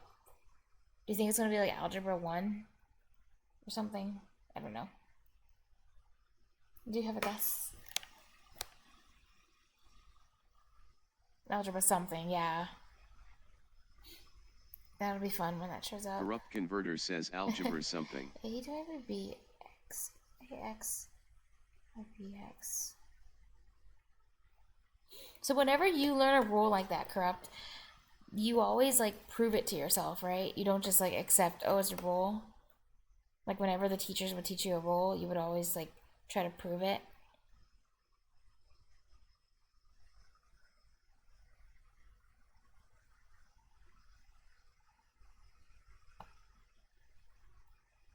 Corrupt Converter says I used to accept but now I prove it. That's so cool. Yeah, agreed. You're right. I'm gonna try to do that.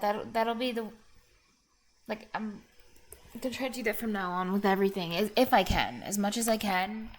Try to understand, like, why I'm doing what I'm doing instead of just memorizing to do it. Because it's something that I never did when I was in school. Corrupt I just Converter memorized says, rules. and I can't effectively adapt it to other use cases.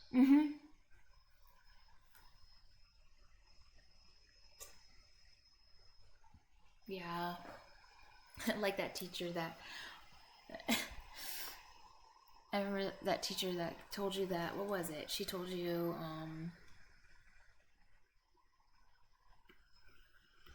he wasn't 1-1 to the products. Corrupt Converter says, like, if it isn't 1:1 to my problem but it's still useful, not knowing why or how it works will hinder me.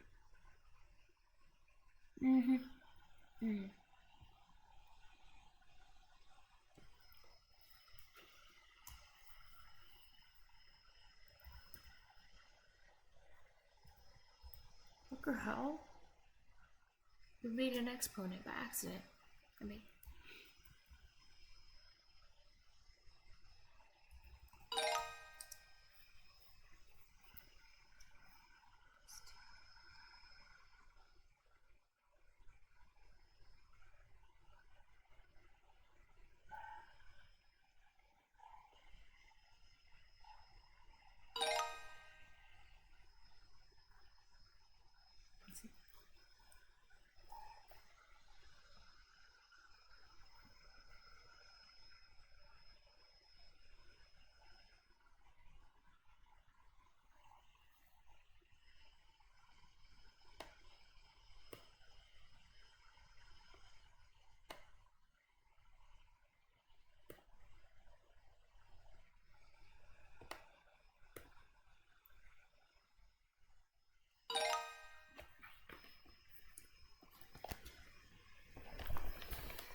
I think once I don't have it open up, but I'll open it up right now.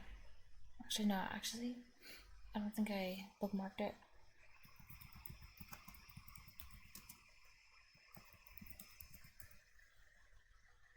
I'm gonna keep reading this after I'm done with this unit test.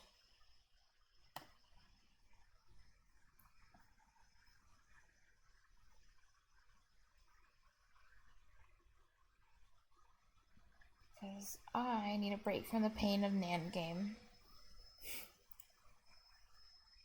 Where did we even leave off?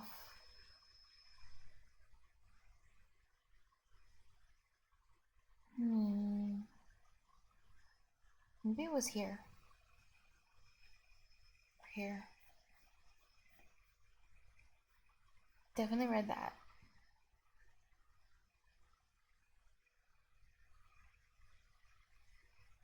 Corrupt Converter says you should do the next couple levels of NAND game. No, NAND. They are fun. Oh wait, more fun than the one I just did. No, NAND game makes me suffer. Suffer. D-Latch made me suffer. And then the thing before. This is so much. It's so much suffering. Did I read this stuff? How's the optimizer 2?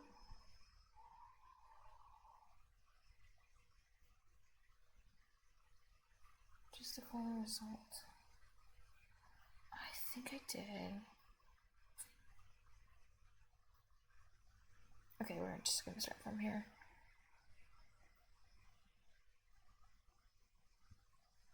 Yeah, I don't think I'll have enough time to solve the next one. So I'll hold off until next time that I stream. I'll just take it easy. Cause I'm gonna have to go soon. I don't know when, but sometime in the next like hour or two.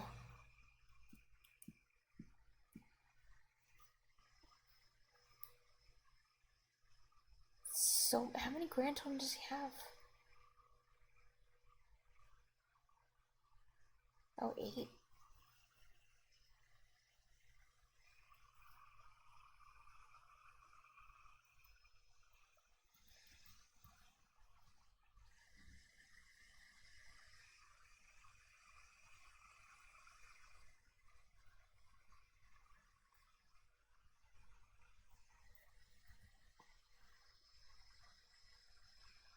See fewer.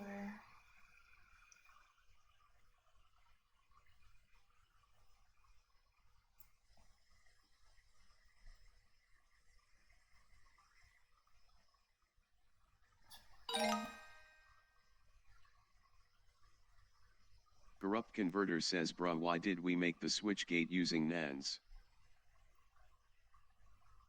Wait, when? Where? What?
Oh my god, when I just see J's and K's now, it makes me think of like the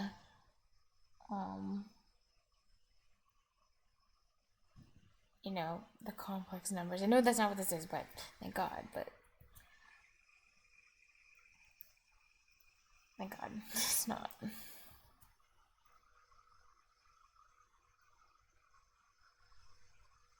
Corrupt Converter says give the quaternion answer. No. Is there... No way there is a quaternion answer to this.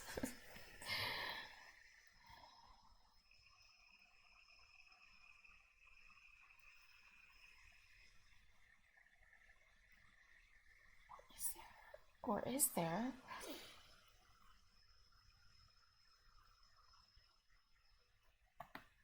Wait, I can't keep track of numbers in my head.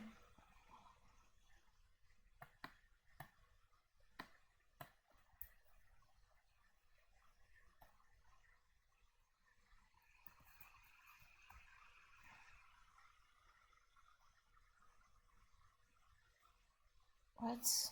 Oh, I have to add them? Wow, okay. So much work. Wait, what did I mess up?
Wow, I'm really lucky I got this question. But if they gave me a stupid one, I would have just used Wolfram Alpha, so. Oh, like this. Well, I think this one you can do by hand. Whatever. Just in case. You taught me to use Wolfram Alpha Corrupt for these Converter ones. says LMAO. So you've taught me to do whenever I see this. It's like, oh, looks like a slightly big number. It looks like it could be annoying. Yeah, it isn't. This one is annoying, actually. After you factor out 5, and it's like annoying numbers. It's 5, 7, 11, 13. Like, screw that. I'm not doing that. No.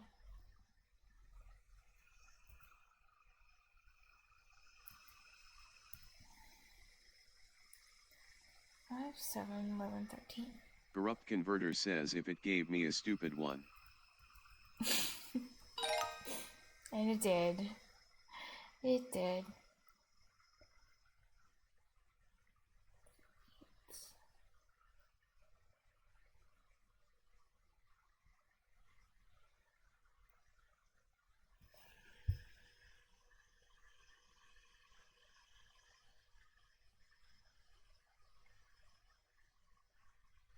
Choose 2.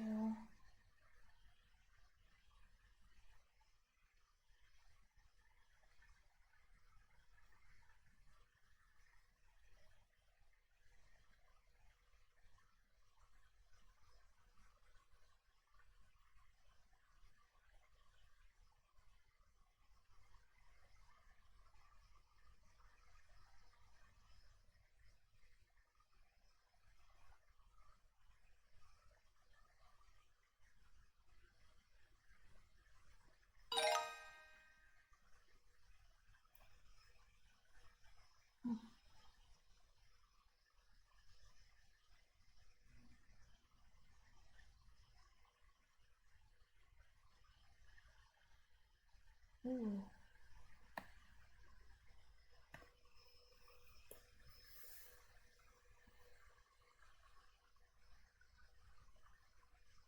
Did she just multiply them? Why did I put that in?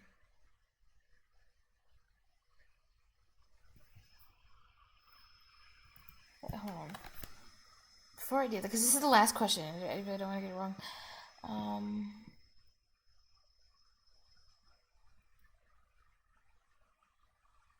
just going through the times table in my head.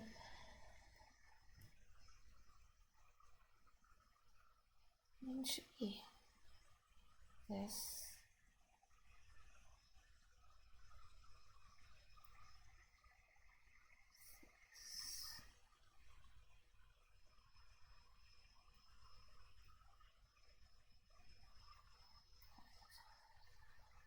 Corrupt Converter says this'd be funny if the answer was 0. No. No.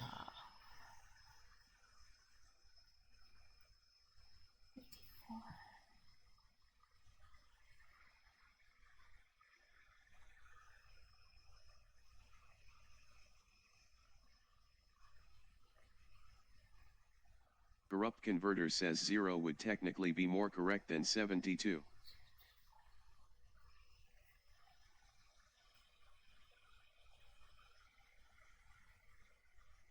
Zero? Corrupt Converter says lowest possible, neither bold at all, smiley face. But it can't. If he knocks down depends on every ball. Blah blah blah. Okay.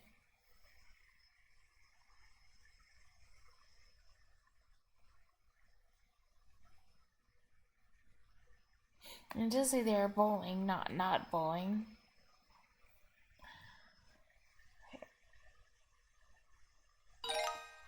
Corrupt Converter says I'd go for 72.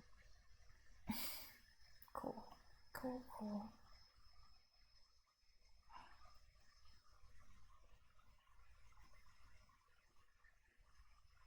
Here, XOR. Okay, let's read some of this. The processor instruction set provides the instructions and or XOR test and not Boolean logic, which tests sets. Corrupt Converter says maybe they were just thinking about bowling, not actually bowling. But then it would say thinking about bowling, which tests sets and clears the bits according to the need of the program. The format for these instructions. Civitatum says they were trivially bowling. Hey, SVQ! Hi! How are you? Have you been making great use of the language these days?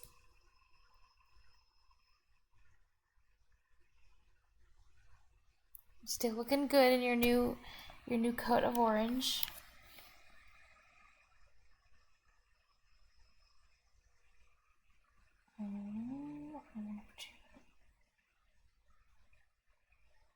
Operand 1. The first operand in all the cases could be either in register or in memory. Okay.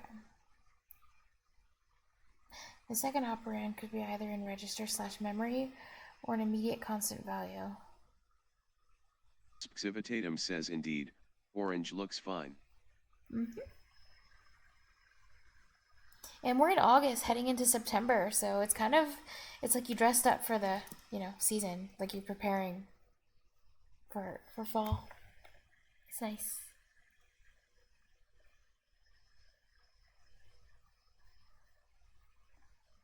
Corrupt Converter says OBTW wanna know a nice way of thinking about X or later on? Heck yeah, I do. That sounds interesting.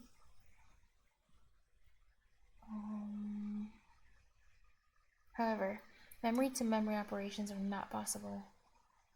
Yeah. Corrupt Converter says the first value is the base, the second tells you which bits to flip. But the memory also, the memory's not the same thing as a stack, right? So when it says memory to memory operations, like, is it also talking about the stack too? What is the base? It's supposed to flip. Corrupt Converter says yes, Yes. stack 2. Okay. Stack 2. It's the base. Second tells you which piece to flip. Oh. Corrupt Converter says those are pretty one and the same for our purposes. Mm-hmm. Got you. The first value is the base.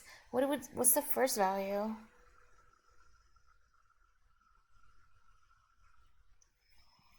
Oops.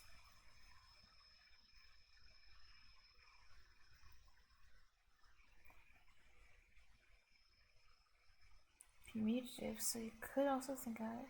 Spxivitatum says but base and XOR is first flip. commutative. Oh my god, wait, what's so you could what's also happening? think about it as second base and first flips. It says flip the 0th, 2nd, 3rd, 6 bits in the first value. We're going left to right?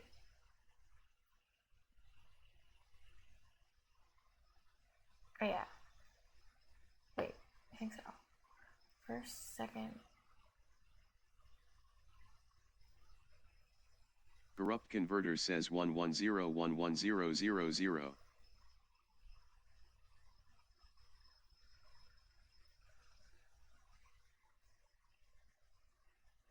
Corrupt Converter says Of course, we start counting from 0, sad face. Wait, maybe we are going from the right. Corrupt Converter says that looks scuff BC not monospace but.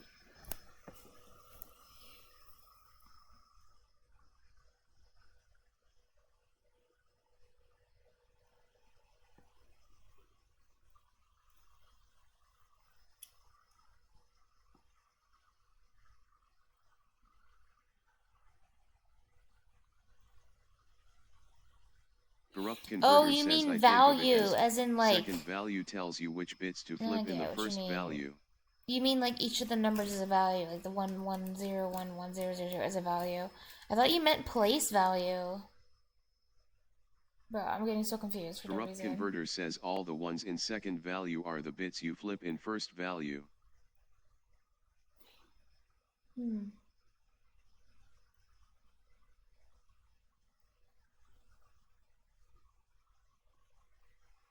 Zeroth.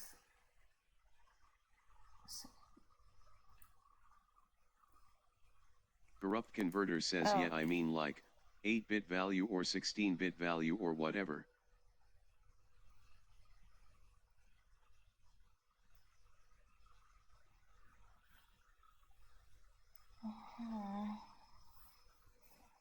The 0, 2nd, 3rd, and 6th.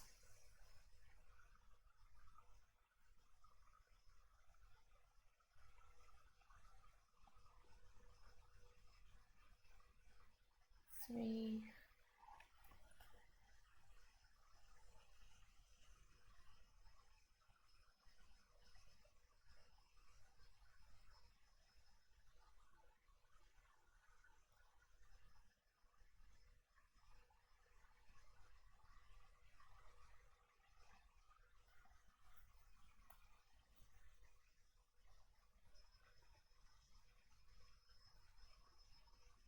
Oh, you're doing right from left.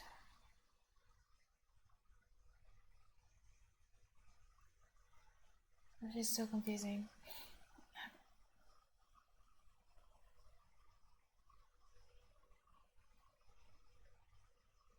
XOR is commutative, so you could also think about second base and first flips.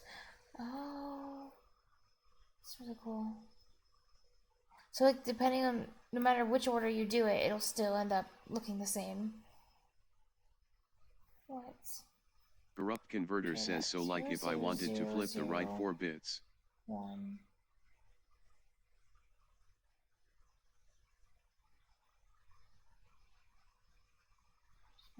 One.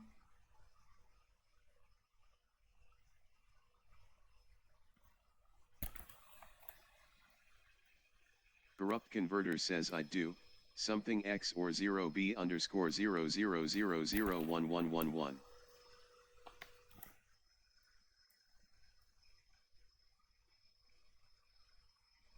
Corrupt Converter says 0B underscore is an indicator meaning binary number follows. Okay.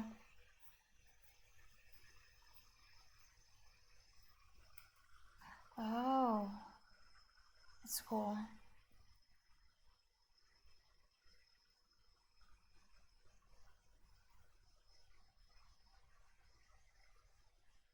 But XOR only flips when it's like, you know, when 0 and 1 are... When it's 0 and 1. Like, it's not... It doesn't flip when it's like 1, 1 or... Or does it? Or 0, 0? Lisa, isn't that what it did in the NAND game? Like, XOR only flipped... XOR only gave a 1 when it was 0, 1. Maybe this Corrupt Converter says 01001101X or 00001111 rightward arrow 01000010. No, never mind, but those are flipping. Even though if you line them up, it's like 1, 1, but it still flips to 0.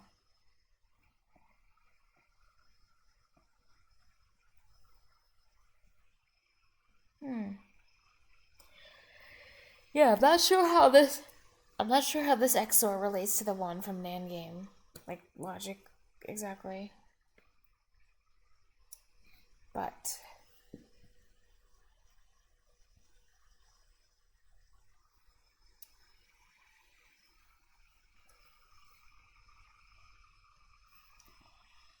These instructions compare or match bits of the operands and set the CF, OF, PF, SF, and ZF flags.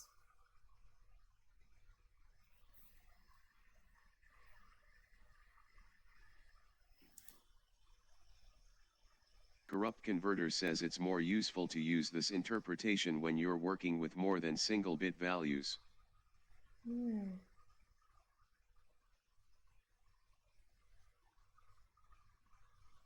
One. That's cool.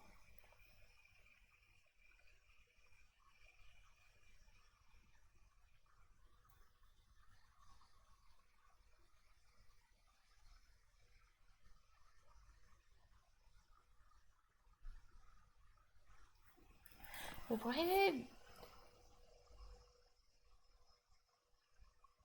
Oh wait, no, never mind, never mind.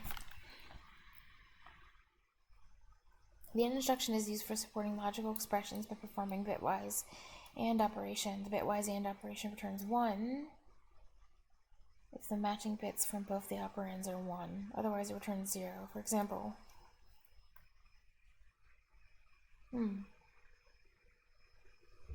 okay. The AND operation can be used for clearing 1 or more bits. Hey, but you have used XOR, haven't you? To reset back to 0. For example, say the BL register contains 0011 to 1010. You need to clear the high order bits to 0. You AND it with 0FH.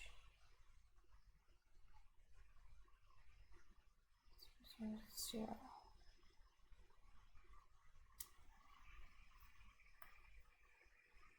Wait, what number is this in decimal?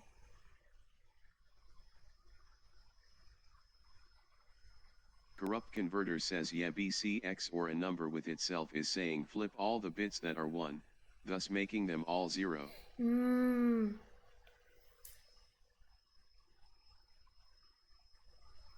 Oh yeah.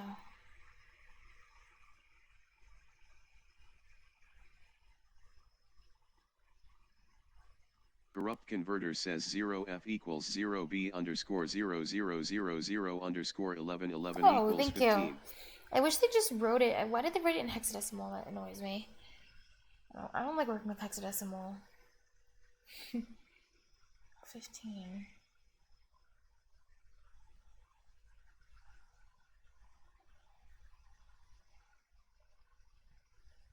Cool.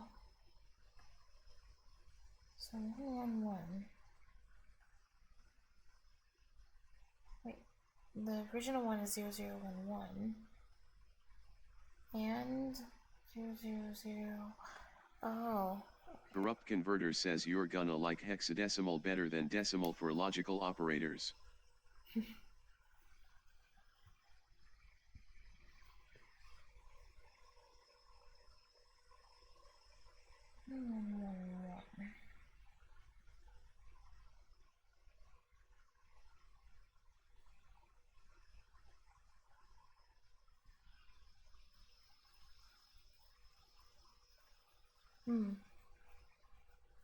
Oh, for logic. Interesting. Corrupt Converter says BC really it's a binary operation, so working in binary with these instructions makes the most sense. Yeah. I think so too. And then I can like see how all the zeros and ones line up better. But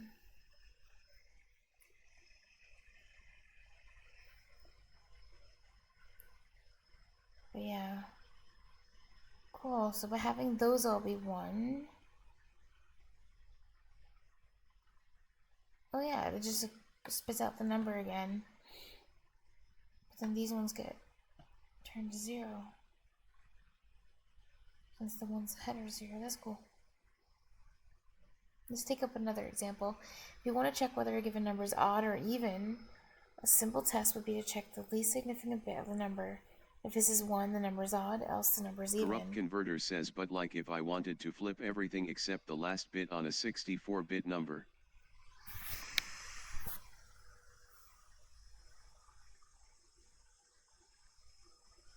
Oh.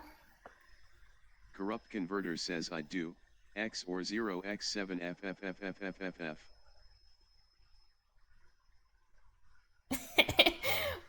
What's wrong with typing out 63 ones? Wait, is it easy for you converting between decimal and hexadecimal? Corrupt Converter says too much effort. Oh, okay.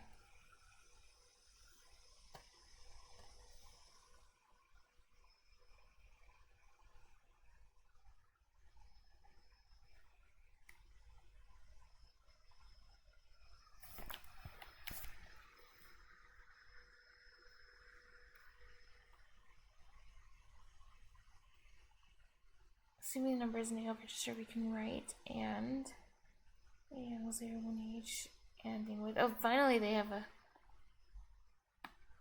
comment about what it is. Wait, 0, 0, 0, 0,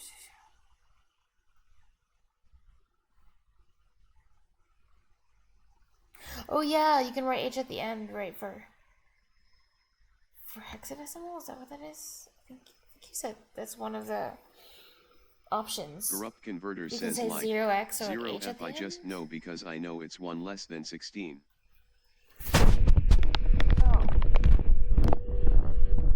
Oh yeah, you're right.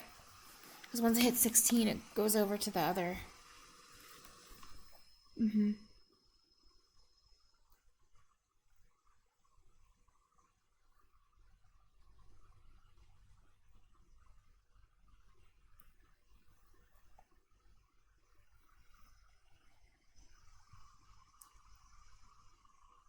That. Corrupt Converter says but 0c would take me a couple seconds to figure out. Yeah, I kind of hate hexadecimal. I feel like I would have to just like plug all this crap into a calculator.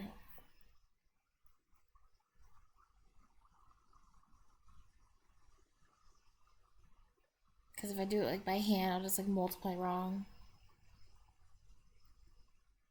Cons? Corrupt What? Converter says SEH cons.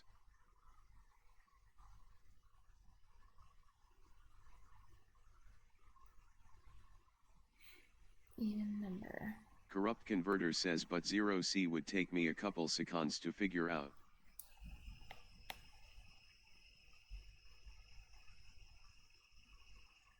I forgot what JZ stands for. Where does it say that? I don't see Corrupt that. Converter says why does it say seconds like that? Oh, you meant the TTS?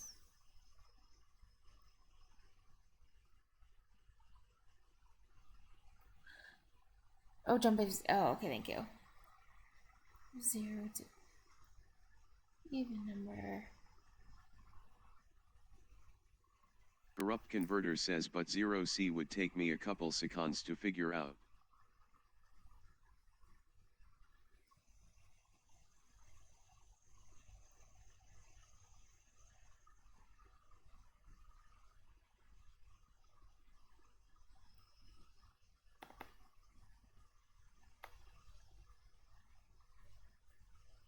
Corrupt converter says caret caret caret, it says seconds weird in this message.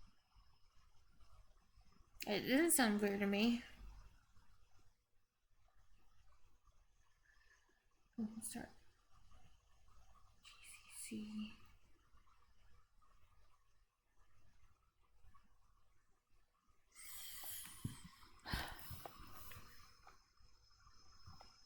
EH. AX.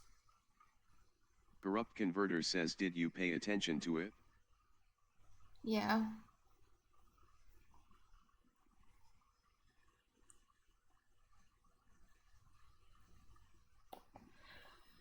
Oh yeah, AX is half.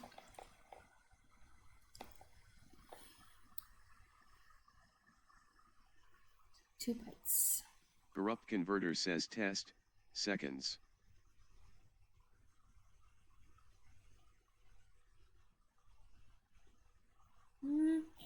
It's not that different.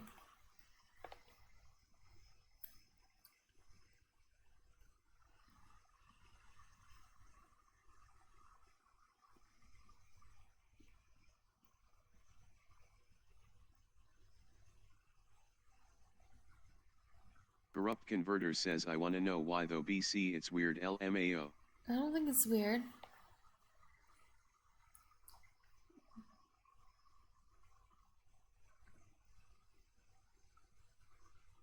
No, I mean Corrupt it sounds converter normal. says It it's doesn't not like sound it's weird. problematic or anything, but it's just interesting. It just doesn't sound off at all. It's 1.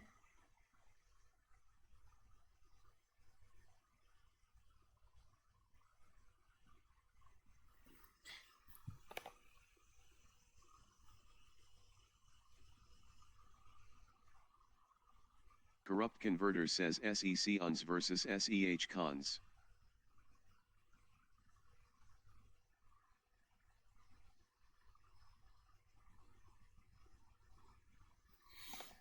I don't think the stress is off. It's not saying seconds. How many seconds? It's still saying seconds.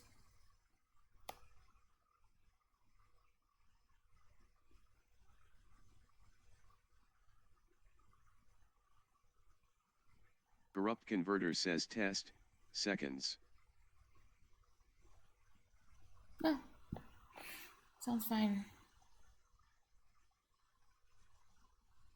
Corrupt converter says but 0C would take me a couple seconds to figure out. Okay, it did sound kind of weird there.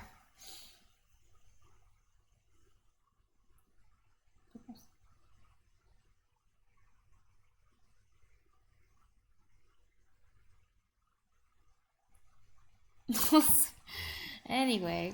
Corrupt converter says which is what I've been saying. King AX and AX1.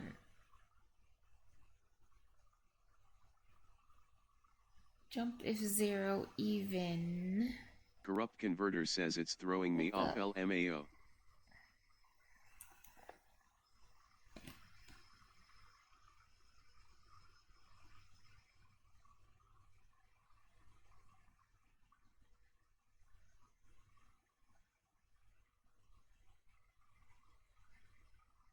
Kind of bothers me that they wrote even, like, they spelled it like this.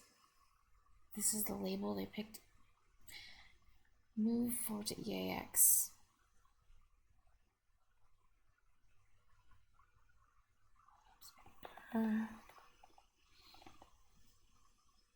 Corrupt converter says yeah, why they spell it like that?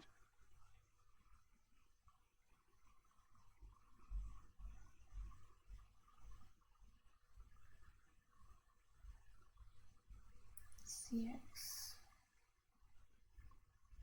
A message is odd number. Number. Let me see if I can remember what this does. It's like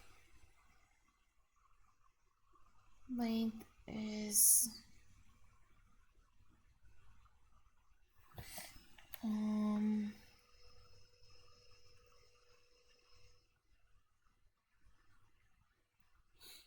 trying to remember the dollar sign. It's even message. Corrupt Converter says also using and there followed by JZ is a bit odd. Oh wait, this I is feel where like the one cursor would use is. test instead of and, but I don't know.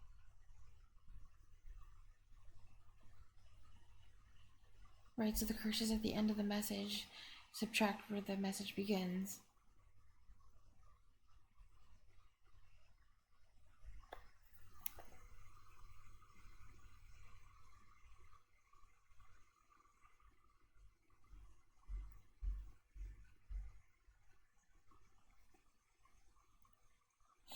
Using and there followed by GZ. Oh, and there followed by GZ, but odd.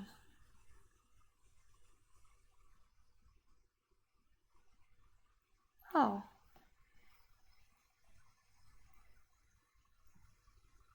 Well, they haven't introduced test yet, so that might be why. Because test is down here.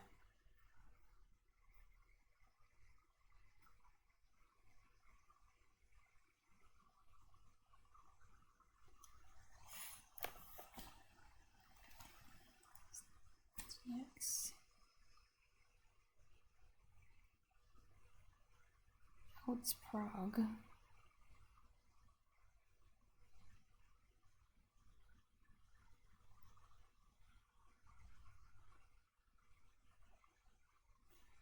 When the above code is compiled and escape produces the following result, even number.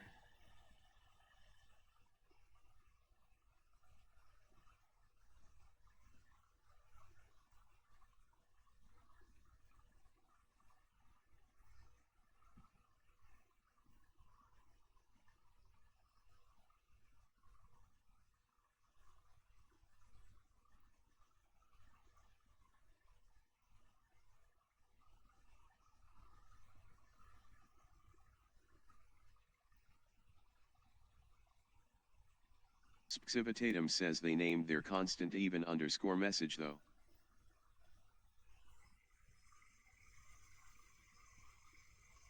Yeah. Isn't that like messed up? Like what? What? Corrupt Converter says Even yeah messages like what? even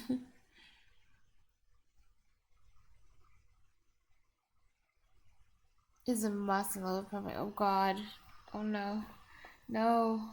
No.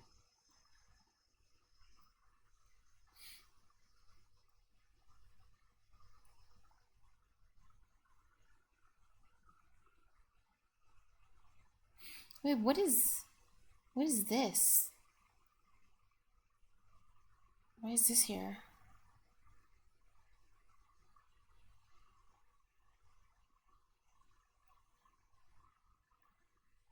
Nine.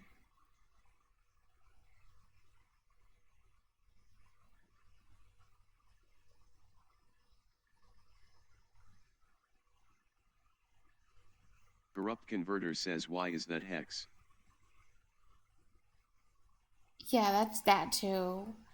It feels really unnecessary. But why is it here?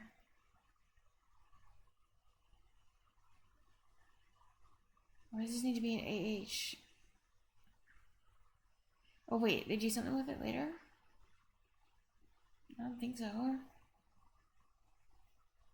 Corrupt Converter says that line does nothing. I know.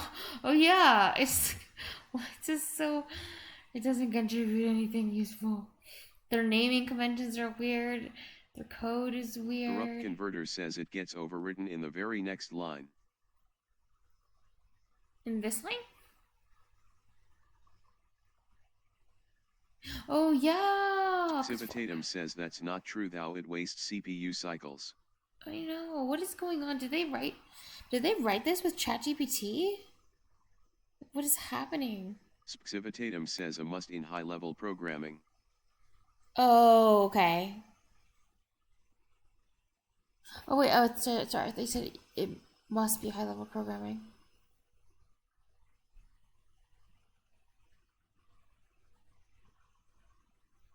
Oh, wasting CPU cycles a must in high-level programming. I feel like this existed before chat. Oh, okay. So maybe someone just codes worse than ChatGPT. Nice.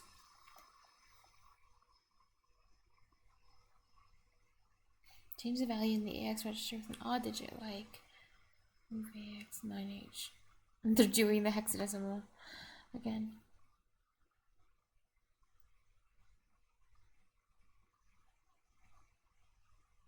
The program will display odd number. Similar to clear the entire register, you can AND it with 00H.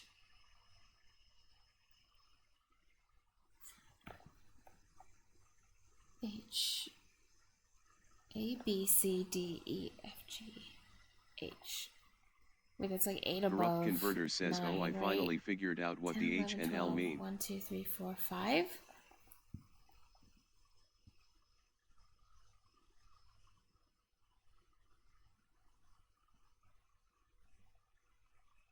When does this work? Is this 5 in hexadecimal? I don't know. Yeah. Well.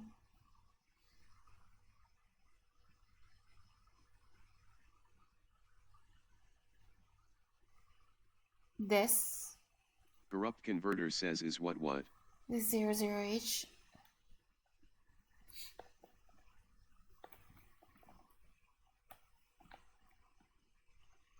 Corrupt Converter says that's 0. I hate it here. Oh, wait, I'm stupid. The H is for hexadecimal. It's just annoying because you can capitalize it or you can like not capitalize it. So it's like throwing me off.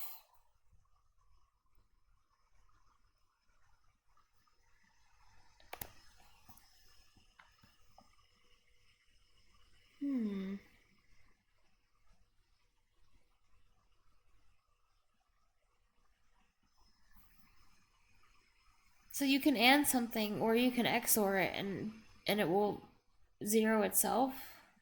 Corrupt Converter says because like 20 people Oh, but you have worked to on this AND and with they 0 all code though. differently. Specifically. XOR is like you have to XOR it with itself.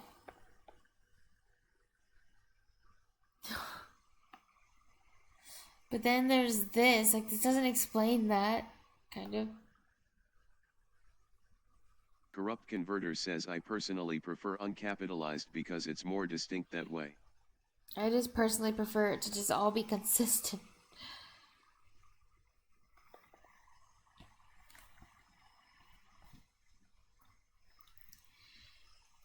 The OR instruction. The OR instruction is used. Wait, hold on. Let me check on my download that I'm doing on my phone. Where is it?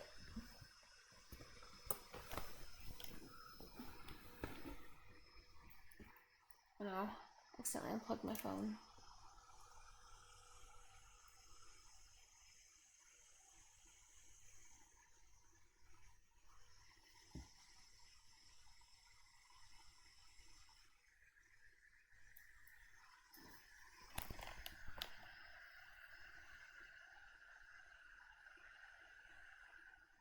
Okay.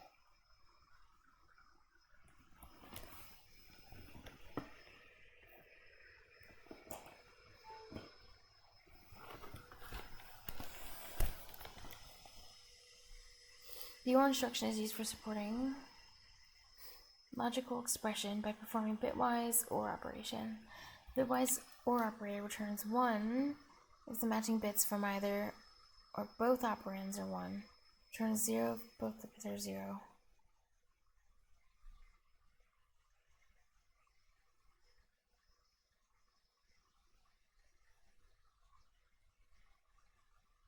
Okay.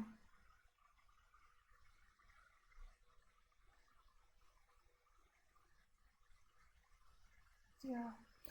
The OR operation can be used for setting one or more bits. For example, let us assume the AL register. I'm gonna have this one open. To remind myself, oh yeah, high, low.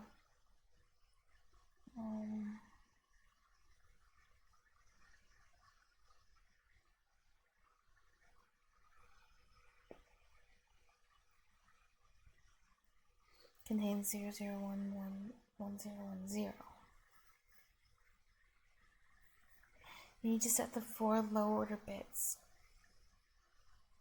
You can OR it with a value 111 IEFH.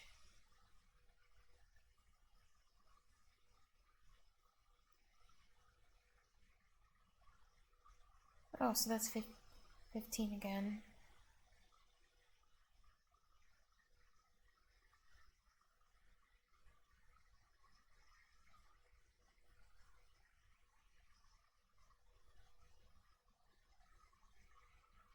This is BL2.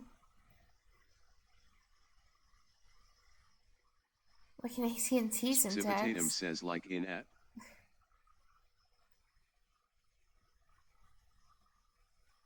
Or BL.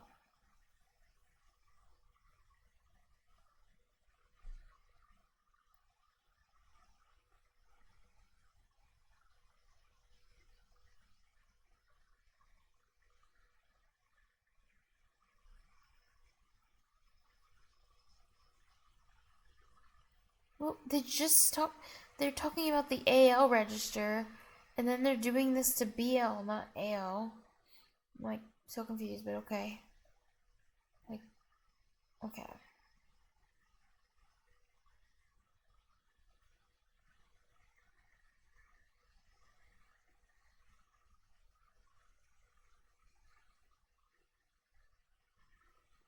So with OR... Oh yeah, they all become 1. Corrupt converter says sets the low 4 bits of AL to 1s.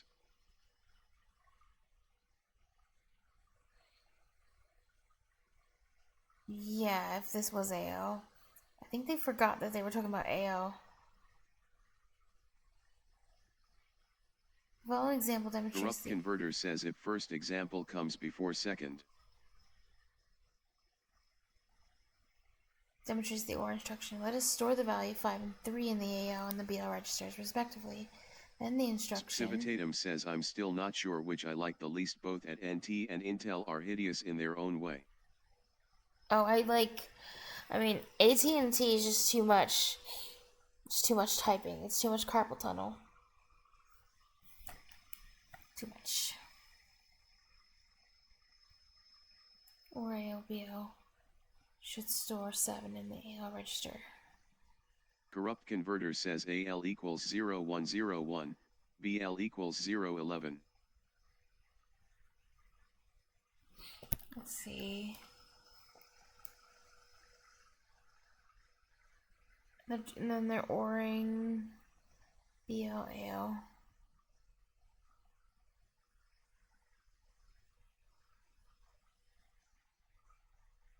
So it becomes 0111. Oh, yeah. 2, 7. Huh. Section.text will start. 5AL, 3BL. Oh, they're doing that to get 7. Add height 0.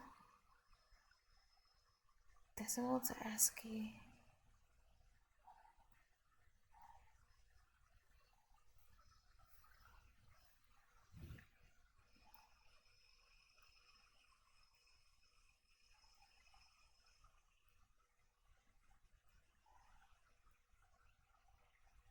A whole is the size of a byte, isn't it?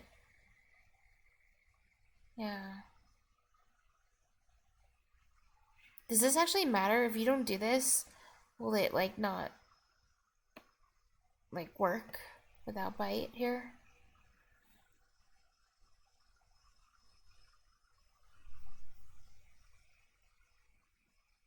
Okay. I was just curious Corrupt in this converter particular says, well, case. not in this case. Move AL.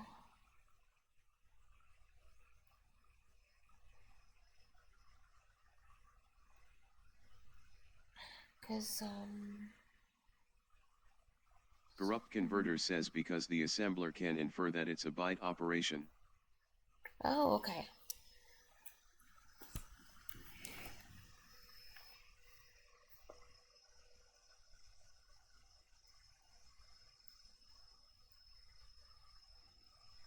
Corrupt converter says, but if it was memory on the left.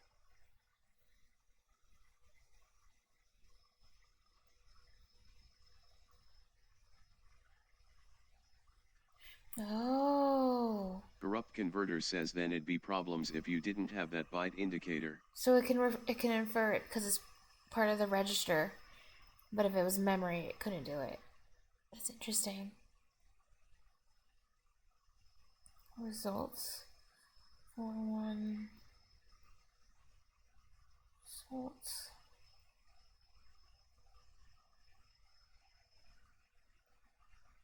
Corrupt converter says it can infer because one of the sides is already explicitly a byte.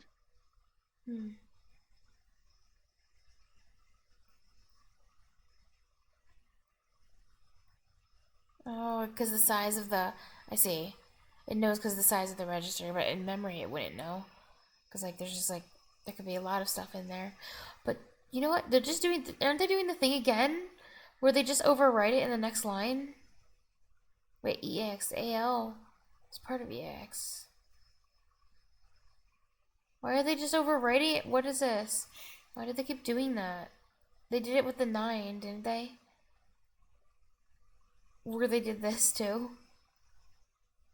What is that? And then they like overwrite it.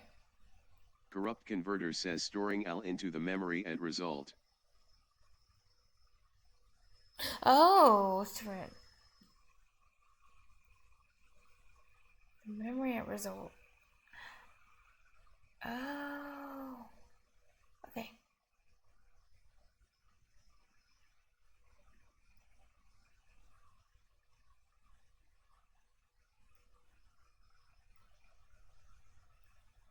Result oh yeah, result ECX.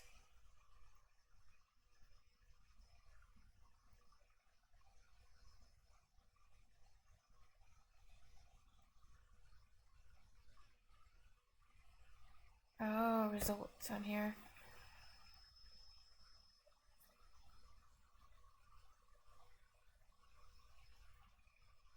I forgot what RESB means. Has to do with the size, I guess. Reserve or something? Oh wait, we did talk about it was talked about earlier. It's like reserved. Yeah, you reserve it for a byte. Corrupt converter says reserve bytes. And you can do it with like all the different types, like double word and stuff. And you see, 1 reserve byte.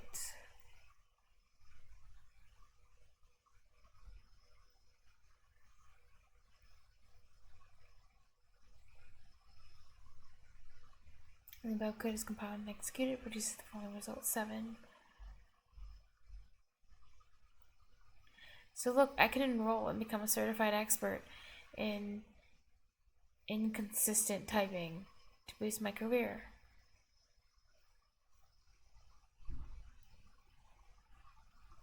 Nice. The XOR instruction. The XOR instruction implements the bitwise XOR operation. The XOR operation sets the resultant bit to 1 if and only if the bits from the operands are different. If the bits from the operands are same, both 0 or both 1, the resultant bit is cleared to 0.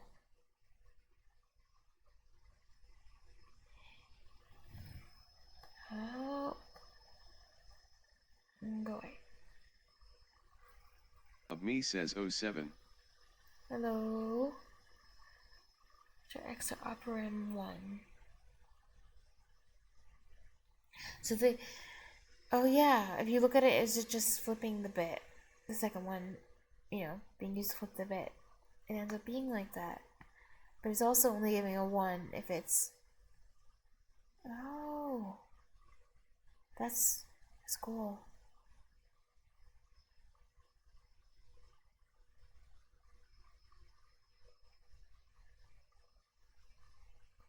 Exploring an operand with itself changes the operand to 0. This is used to clear register. This is what you like to do. To clear your register. Yikes, yikes. The test instruction. Ooh, loops. Well, no, I'm sorry. I'm just having flashbacks to the NAND game. It's fine in assembly because you have like jump and stuff, so that's fine, I guess. NAND game loops make me sad. Test instruction works same as the AND instruction, but unlike AND instruction, it does not change the first operand.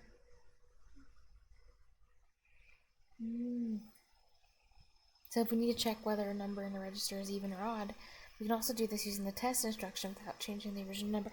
Oh, you said something corrupt about they should have used test. I think. It's because, I guess, it's because it would have been better if they didn't overwrite their number or something.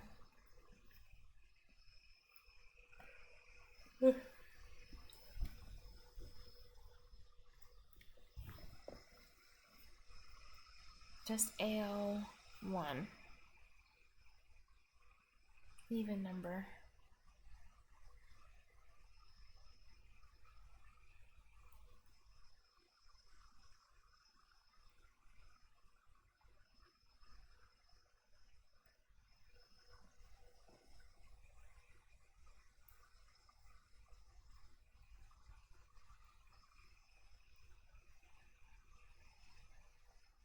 I'm trying to remember. With and, it's like, they both have to be 1. Wait, but if they're both 1.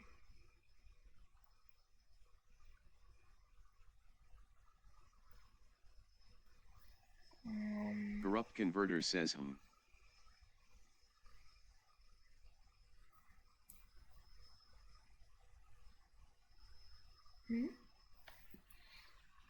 Corrupt converter says last message didn't go through.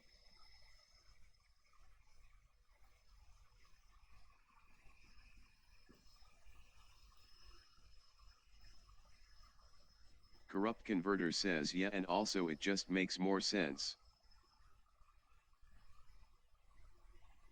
What does? Oh, and they just to use tests.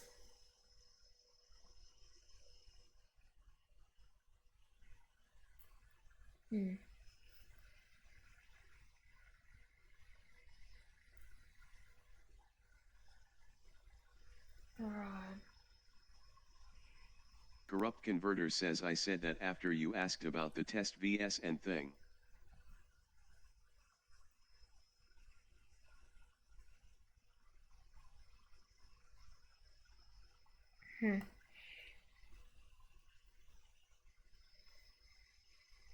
So how does this, like, what even happens here? It only jumps here if the test fails, or I mean, it only goes Corrupt to this converter says instruction, weird. or it only like goes to this instruction if the jump instruction, if the test succeeds. Like, how do these two things work together? Corrupt converter says it only jumps there if the 0 flag is set. Oh yeah, because it says jump 0. Oh yeah.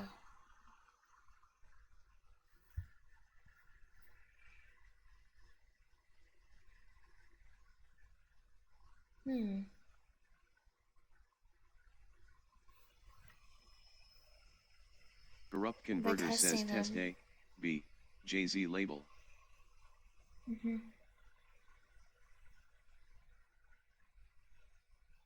And it will set the Corrupt 0 converter flag. says jump to label if A.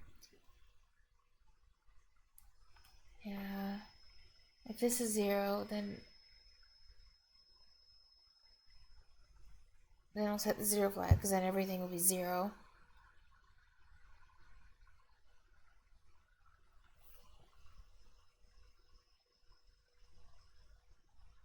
I think. Corrupt converter says so basically jump if A and B do not share any ones in common. Because the 0 flag gets set from this test. The not instruction. The not instruction implements the bitwise not operation. Well, that's kind of cool, because the only way, I didn't realize that would happen with the flag. Because the only thing I knew about with the flags was compare. Like, I thought you had to compare to set flags. I didn't know, like, this works. And then and, I guess, can set the flag too. Like, interesting.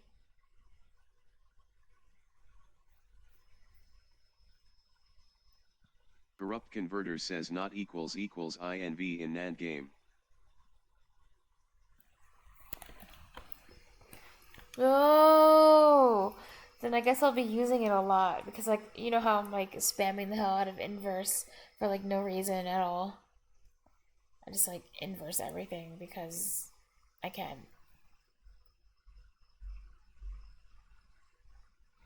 Oh no, this is gonna be a dangerous instruction. The not instruction. The not instruction implements the bitwise not operation. Not operation reverses the bits in an operand. The operand could be either in a register in the memory. Oh, because it's reversing the bits. Yeah.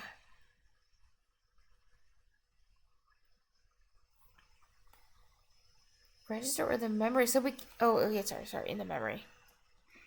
For example, I thought it said like not in a register at first, but it didn't say that.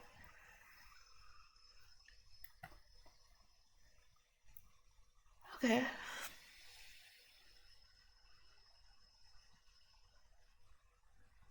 Nice.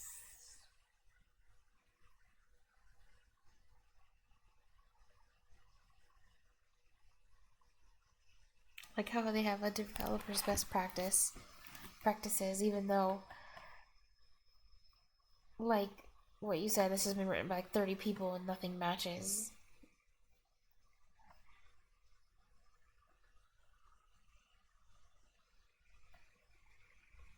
Okay. Hold on, let me check my download again.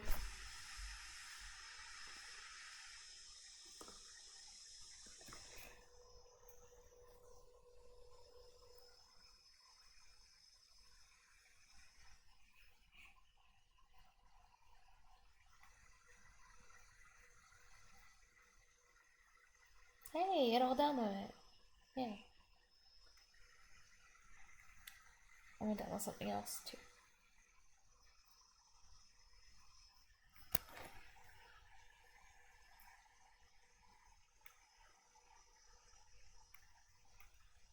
Maybe I'll grab something related to Unity.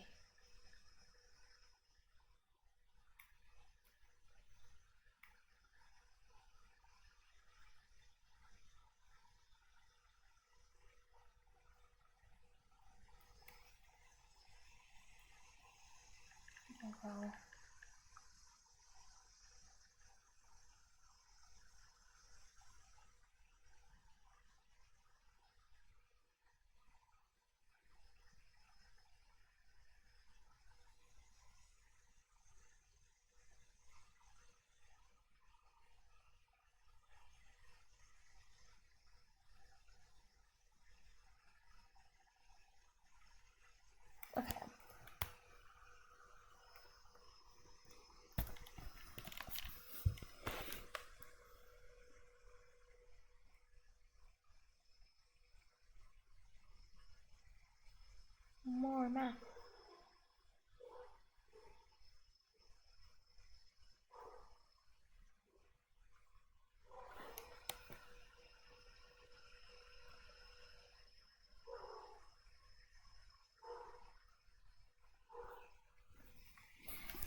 Corrupt Converter says, damn, I just noticed Ellie retracted their heart on my message.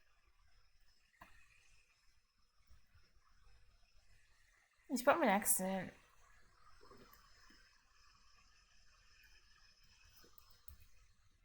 Because it's easy to accidentally tap on that when you're scrolling through the messages for reactions.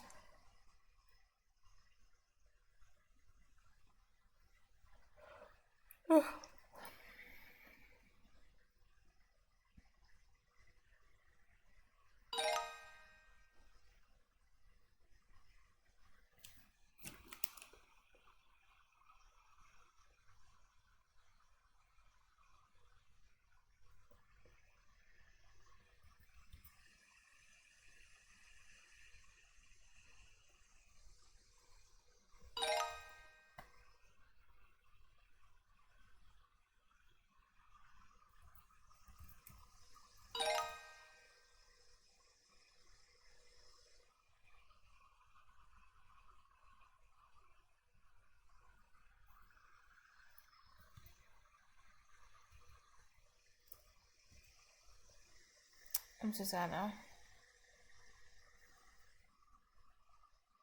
Oh, damn it.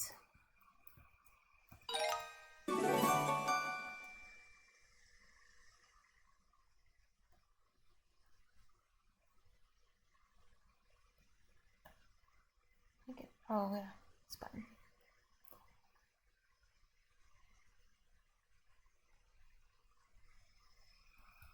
Corrupt Converter says, unlucky. Unlucky. But at least it's 7 questions. It could have been like 25 questions and that could have happened. And then that. At least this is easy. It's really not that bad. I've had worse before.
I'm tripping for a second. I thought I heard my TTS.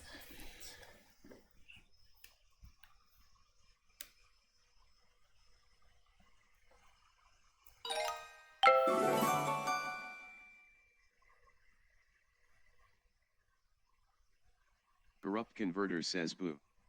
Boo.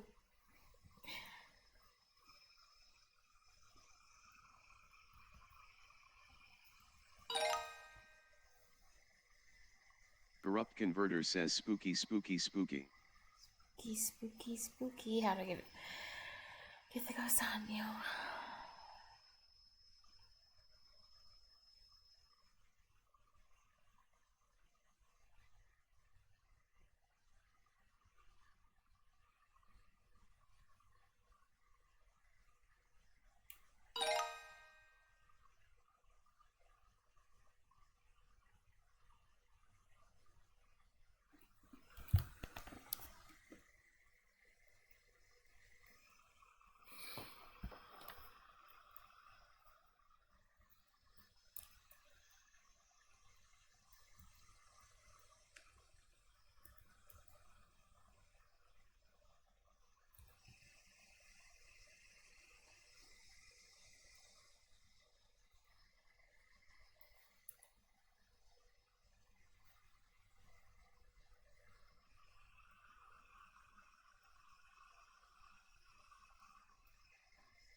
I don't know why. I feel like if I do this in my head, I feel like I'm gonna miss a number. I'll be off by one or something stupid.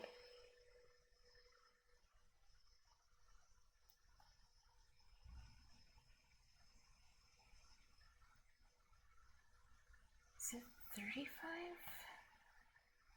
Or off by 5? I hope I'm not. Because if it was 45? Maybe.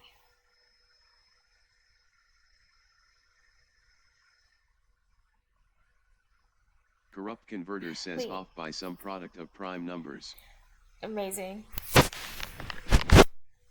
Some like I need to. I'm doing this wrong. Because I was doing 200 in my head, like 200 minus 160 would be 40, but it's actually 205. So like what?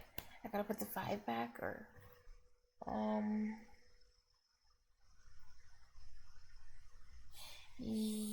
think 45. Wait, no. Or do you go down instead and go 35? It's 35 or 45?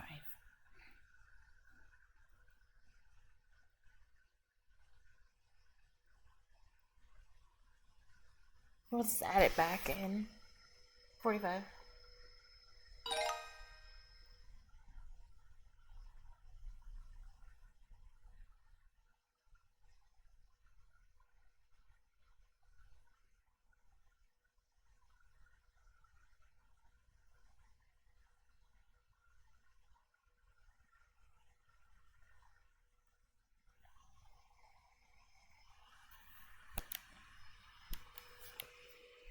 Dang. Faster than the speed of sound's kind of crazy.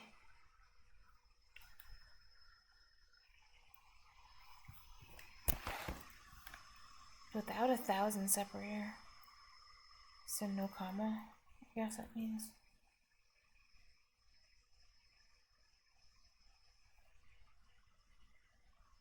Corrupt converter says as part of a required test protocol, I regret to inform you that question 14 is impossible. Make no attempt to solve it. I guess I'm gonna have to solve it. Almost.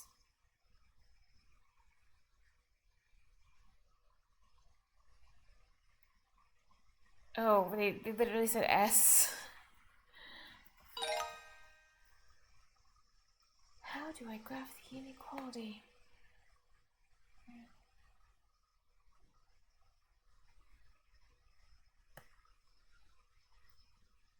Greater than or equal to?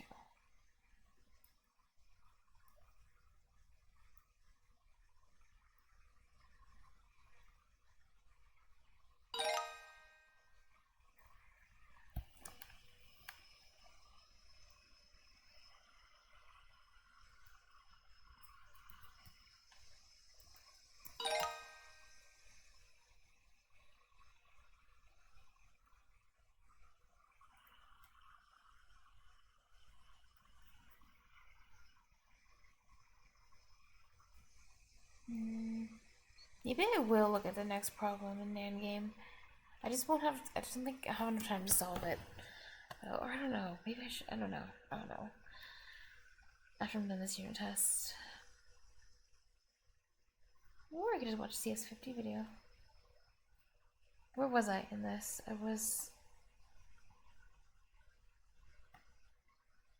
I am gonna do the assignments on this too, by the way. Lol. Corrupt converter says NAND. That's why I installed C in Visual Studio Code. And plus, so far I haven't typed in an IME in, like, while streaming yet. I haven't used an IME once, which is really sad and pathetic, so.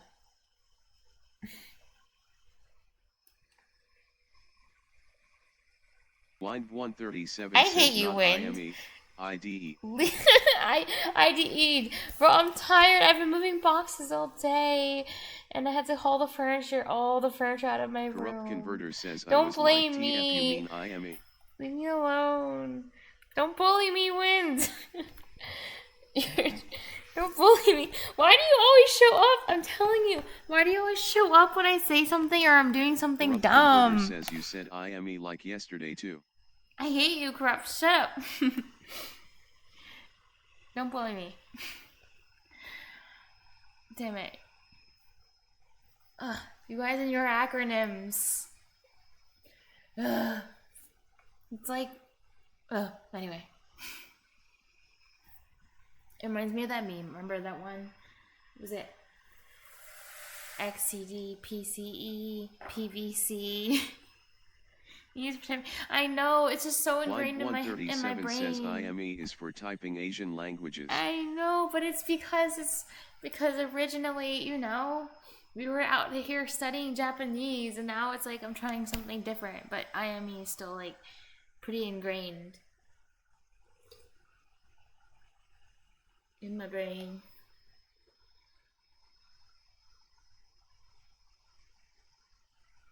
Oh wait, hold on a second. There's like a bug in my water. I need to get rid of it.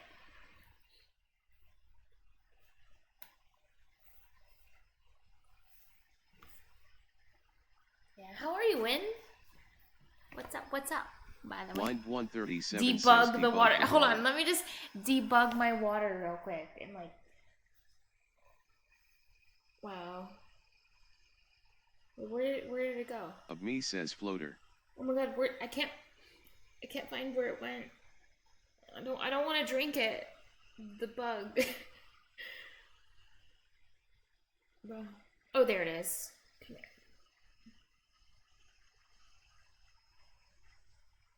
Okay, I think God damn it. Filter. Corrupt Converter says I don't have filter a it. filter. Alright. I'm failing to debug the water just like I fail to debug my code. What does this mean? No! Corrupt Converter says run the water through your sock. I can't do that. Hold on. Maybe I should just get a spoon. That's probably the smart way to go about this. Whatever. Get a spoon.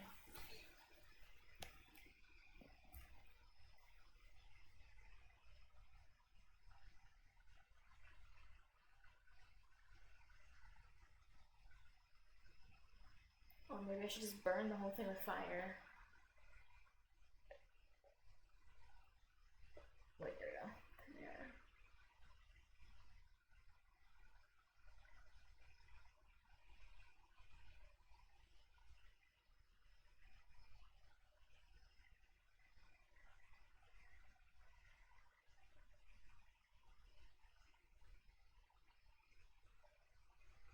See, and me doing things like this is the reason why it's good. I don't stream with a camera. Like, damn.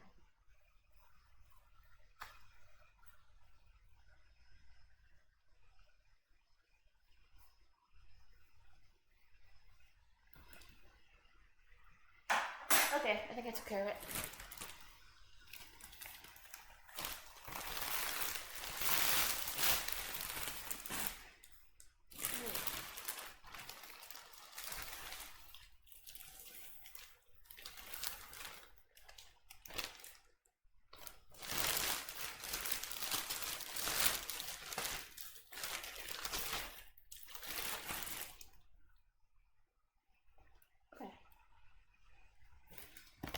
Hey, guess what, Wind?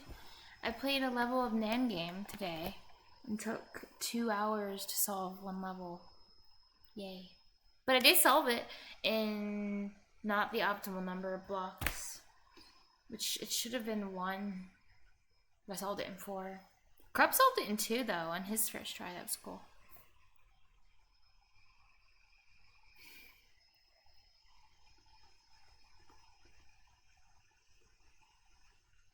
Okay, anyway. What to do?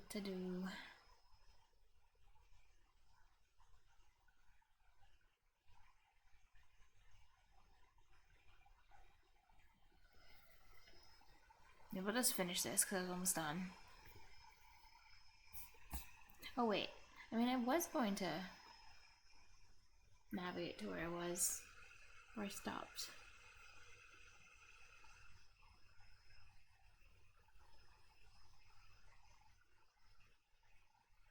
Okay, I'm never gonna say IME ever again. It's an IDE.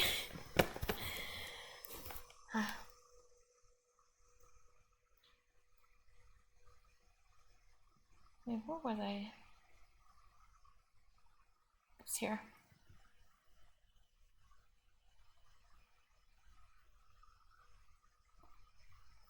There.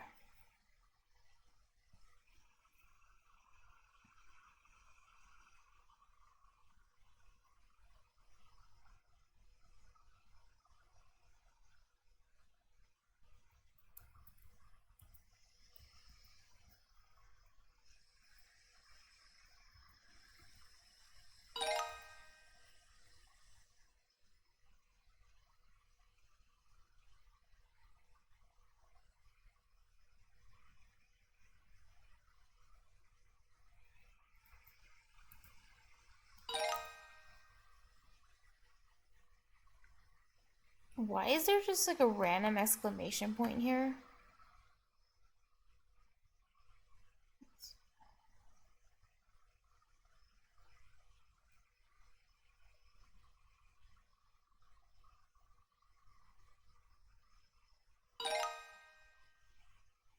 Corrupt converter says scuff. I know, like what the?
No, what did you? It's your fault. Crap, it's your fault. Because you said the portal. You made the portal reference to this question. No, do not attempt to solve. Why did I say y divided by? I hate this. I would think it's 4y, obviously.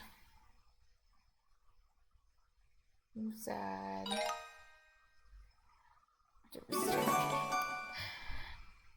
The confetti is so mean.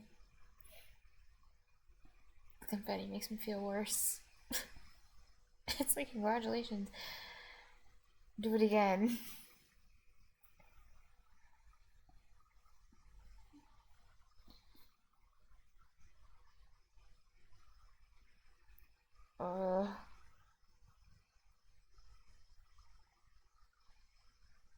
It's fine. This isn't as hard as NAND game, so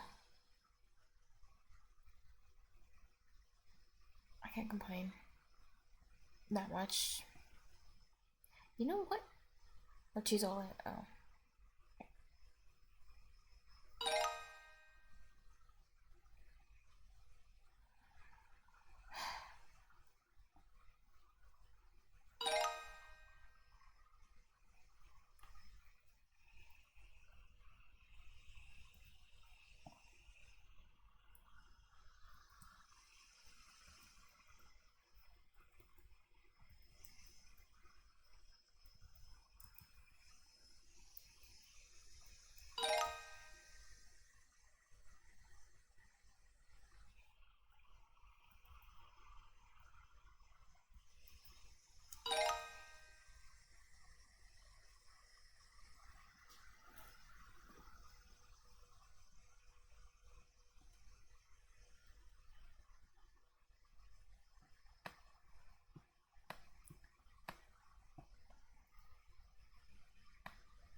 Corrupt Converter says this RAM 1 in fewest components might be tricky. Oh, did you finish it? Like regularly? So you finished the register one? Nice.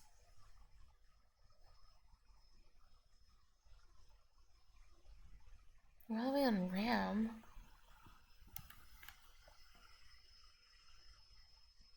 Oh, nice. Corrupt Converter says I finished it regularly yet.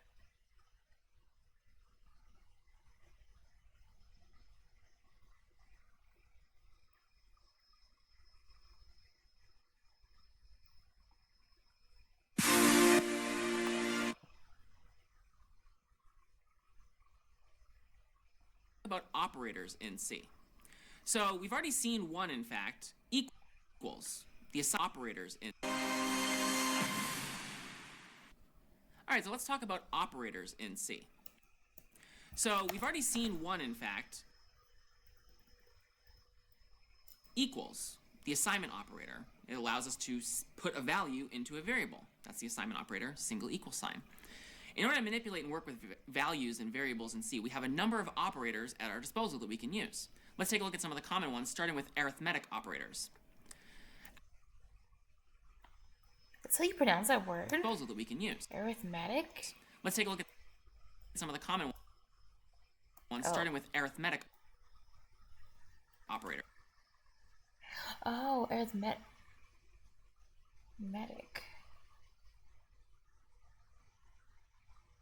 Interesting.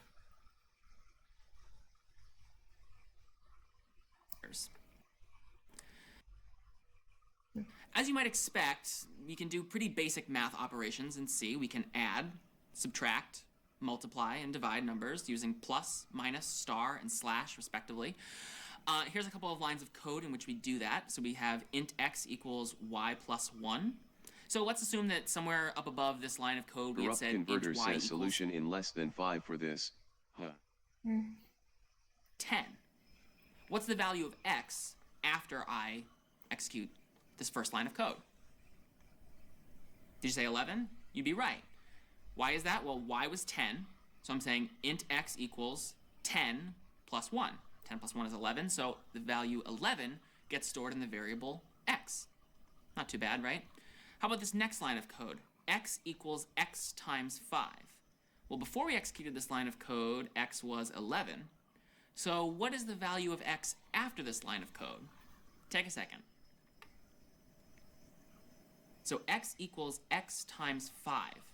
X was 11, so x equals 11 times 5, or 55. So if you said 55, you'd be right. Now, it's maybe a little confusing, but with the way that assignment works in C is the value on the right gets assigned to the value on the left. So first we evaluate x times 5, so 11 times 5 is 55, and then we store that value in x.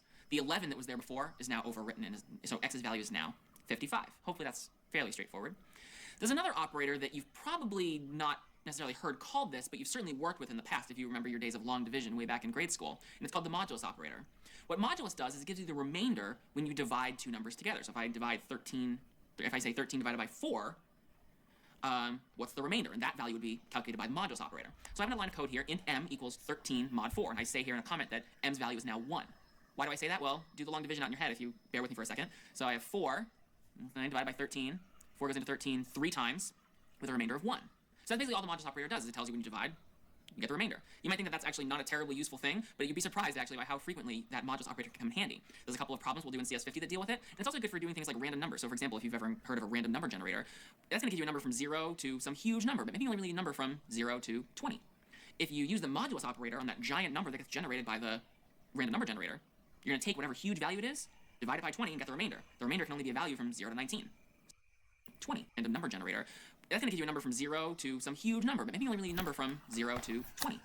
If you use the modulus operator on that giant number that gets generated by the random number generator, you're going to take whatever huge value it is, divide it by 20, and get the remainder. The remainder can only be a value from 0 to 19. So you use modulus operator to take this huge number. Converter says, oh, I just had a block I completely didn't need. Whittle it down to something a little more meaningful.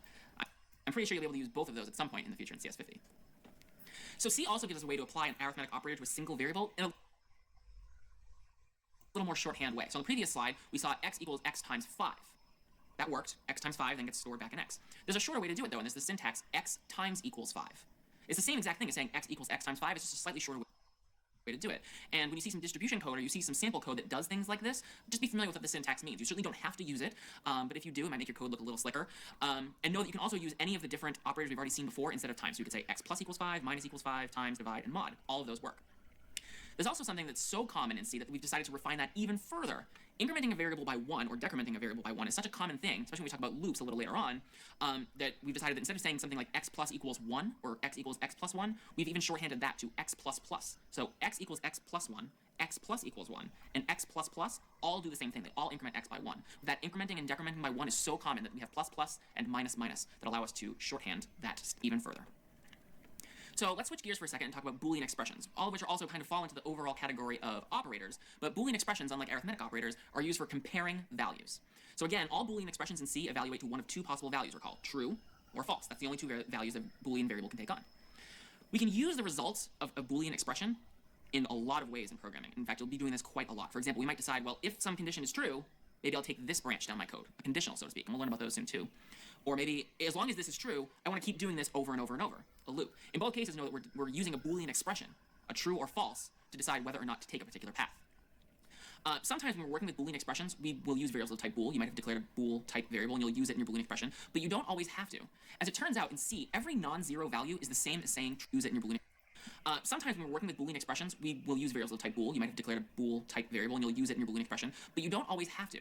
As it turns out, in C, every non-zero value is the same as saying true. If you would declare a Boolean of a variable of type Boolean and assign it the value true, that's the same as declaring an integer and assigning it the value 1, 2, 3, or really any value whatsoever other than 0. Wait. What? Why is this reminding me of Python's truthiness? But I don't think this is the same thing, is it?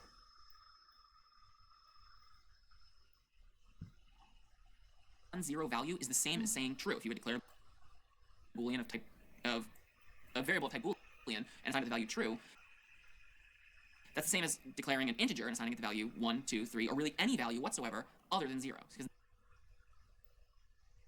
in C, every non-zero value is true.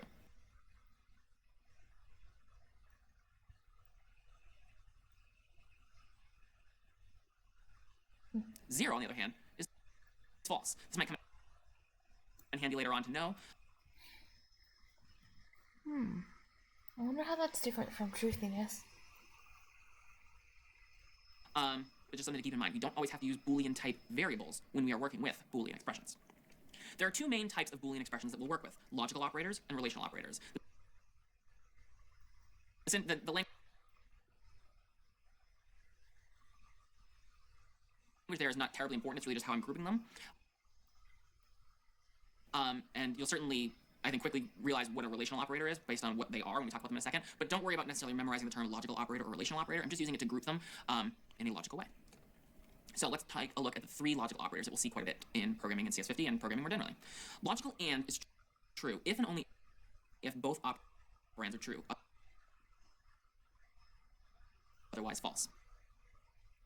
What does that mean? So let's say that I am at a point in my code where I have two variables, x and y, and I want to decide whether to do something in my code based on if x is true and y is true.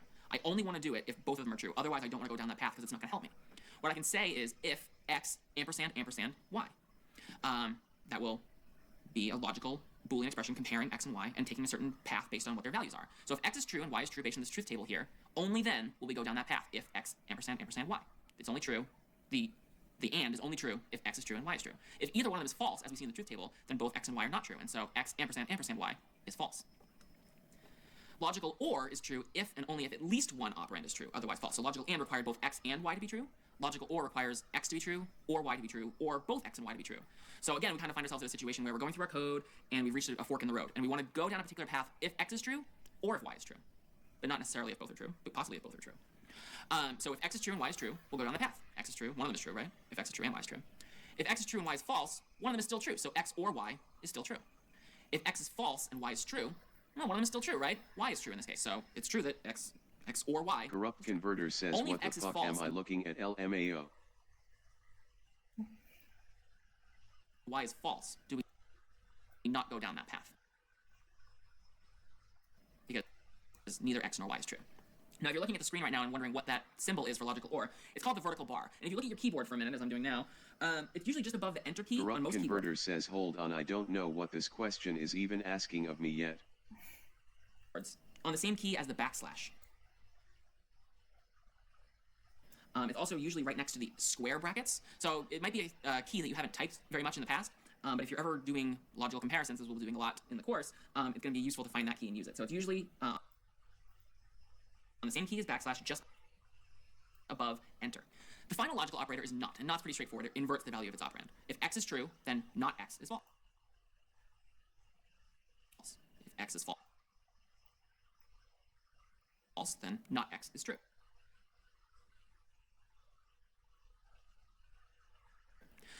Sometimes you'll hear this symbol pronounced as bang or exclamation or not. They're pretty much all the same thing, but in case you hear that spoken and you're not sure what that means, it's just the exclamation point, but sometimes it's called a couple different things. All right, so that takes care of logical operators. So let's talk about relational operators. Again, if you're familiar with this from arithmetic back in grade school, you're probably familiar with how these work already. These behave exactly as you'd expect. So less than is true in this example if x is less than y. So if x is 4 and y is 6, x is less than y, that's true. Less than or equal to works pretty similarly. If x is 4 and y is 4, then x is less than or equal to y. Greater than, x is greater than y, and greater than or equal to, x is greater than or equal to y. If it's true, then you'll pass that expression and you'll go down that path in the road. If x is greater than y and x in fact is greater than y, you'll do whatever is subject to that condition. Notice that we don't have a single character for less than or equal to, as you might be familiar with from math textbooks. So we have the less than symbol followed by an equal sign. That's how we represent less than or equal to. And similarly, we do that for greater than or equal to. The final two relational operators that are important are testing for equality and inequality. So if x equals y is true if x and y's value is the same. If x is 10 and y is 10, then x equals y is true. If x is 10 and y is 11, x equals y is not true. We can also test for inequality using exclamation point or bang or not again. If x is not equal to y, then if that's the test we're using here, we'll be good to go. So if x is not equal to y, we'll go down that path. Be really careful here. It's a really common mistake, and one I certainly made quite a lot when I was getting started, to accidentally mistake the assignment operator, single equals, for the equality comparison operator, double equals. It'll lead to some weird behavior in your code, and usually the compiler will warn you about it when you try and compile your code, but sometimes you might be able to sneak it by. It's not necessarily a good thing that you sneak it by, though. Just so if you are doing an equality test, if you're checking whether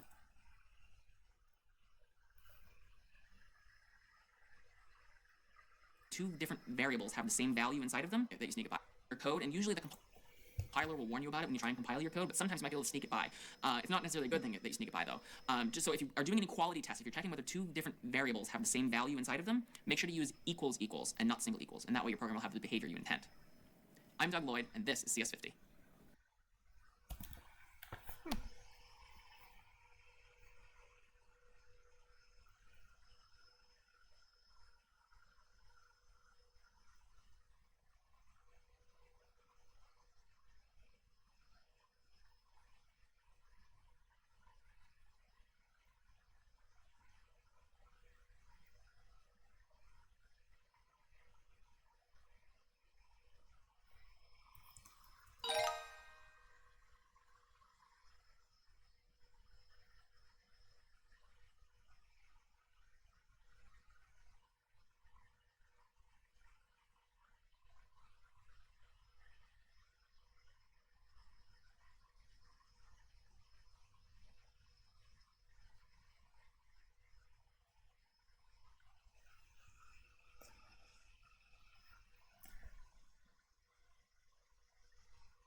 Corrupt Converter says, okay, the instruction problem is just super confusing.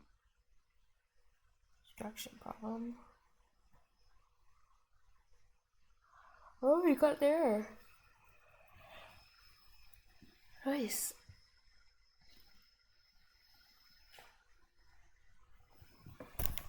Good to know instruction is gonna be really like a big pain.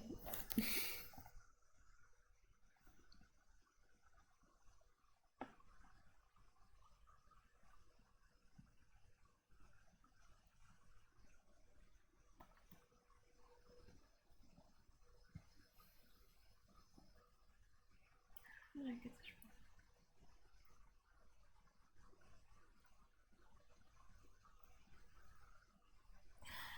Oh. Corrupt Converter says I feel like it won't be hard once I understand what it wants from me, but I don't understand what it wants from me.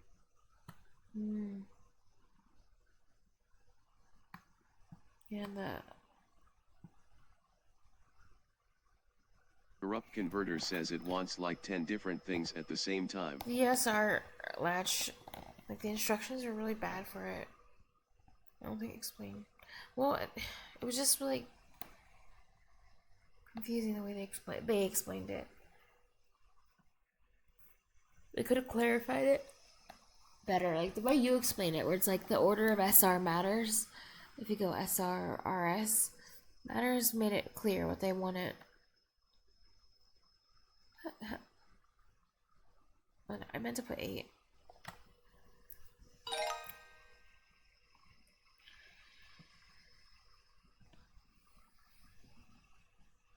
Oh wait, let me see. Check my download.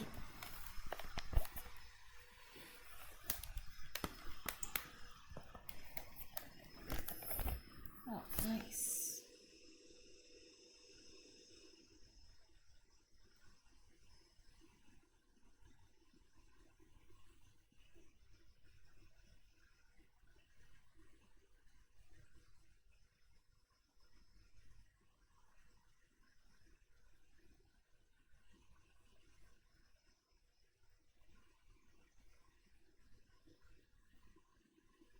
Corrupt Converter says oh.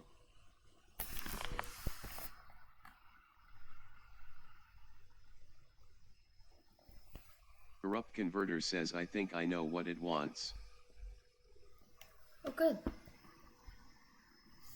10 different things at the same time. That's too much.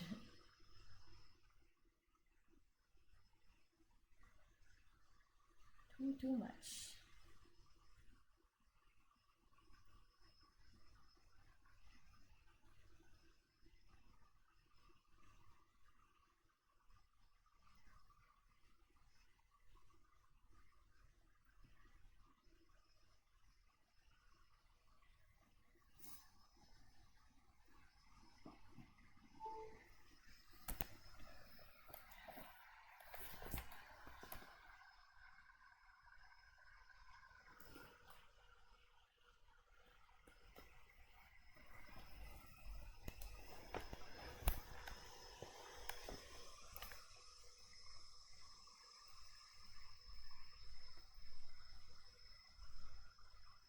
Not you saying the Corrupt W Converter word. says wait.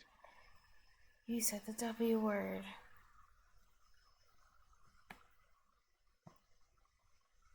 Corrupt Converter says never mind, I don't know what it wanta. You said it. You said it.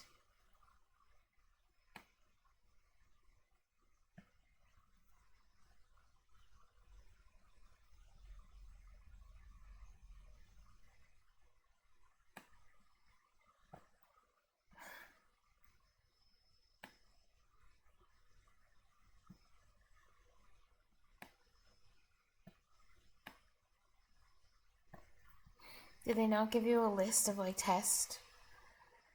Like the input output chart again?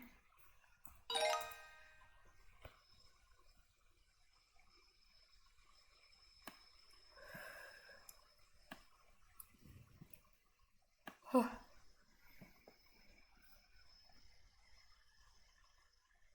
mean, Corrupt Converter says I'm just reading the instructions right now and like.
Oh, like there's missing information. I feel like they do that sometimes. Or just like not clearly explained.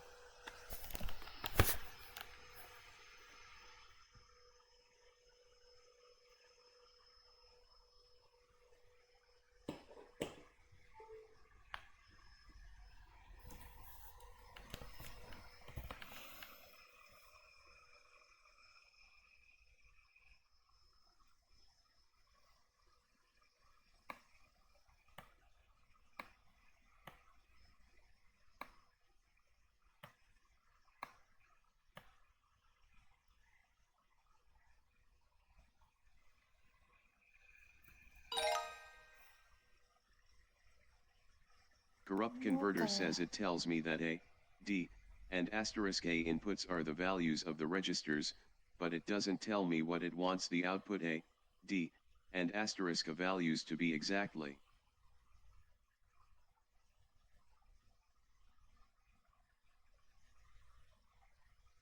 So what does it say then?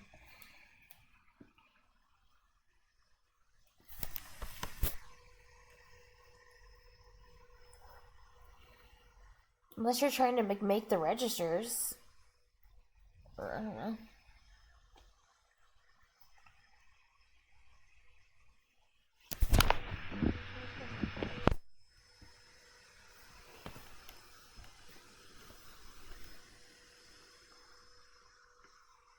Corrupt converter says I'm guessing I just make them 0 by default. I don't know.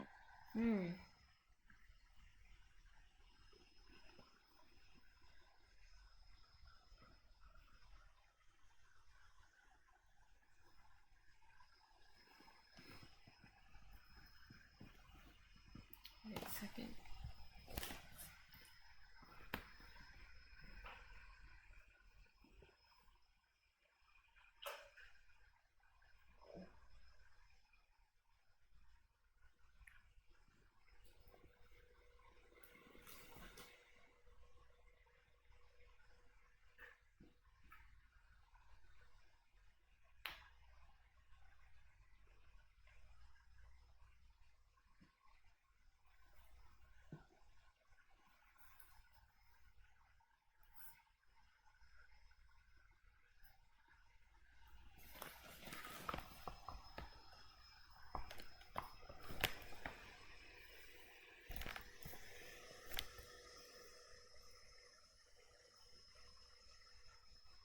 It's Thursday, right?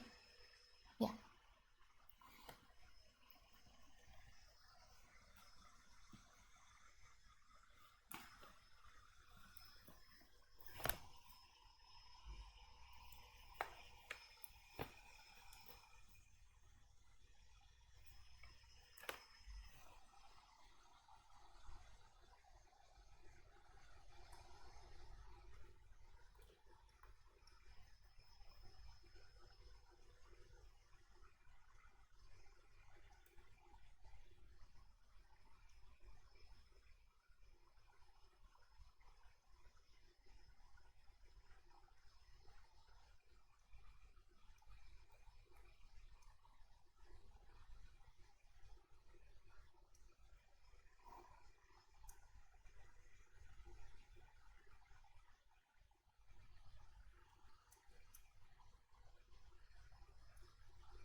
Corrupt converter says okay, there's like at least 3 too many interpretations for this problem. Uh-huh.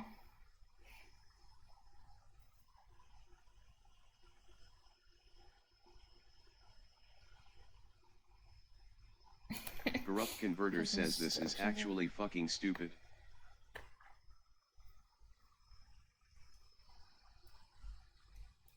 I don't know, maybe you missed something.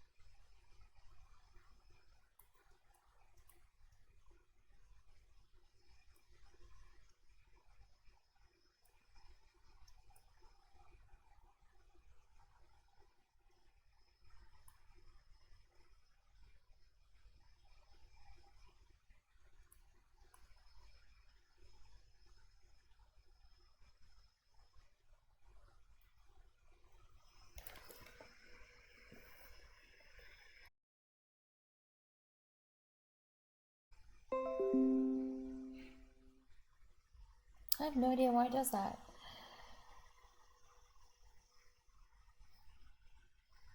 Corrupt converter says nice.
Wow, I didn't know they wanted a fraction.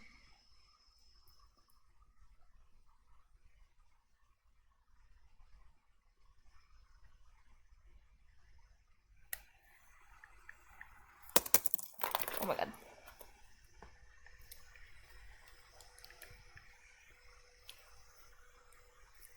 Okay. I'm gonna cheat this problem, because technically I did the last one right.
All right, so now let's talk about something really useful in programming, conditional statements.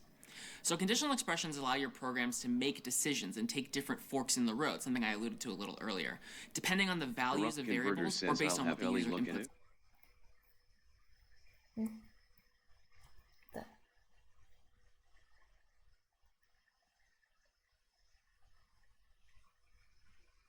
At the programmer earlier.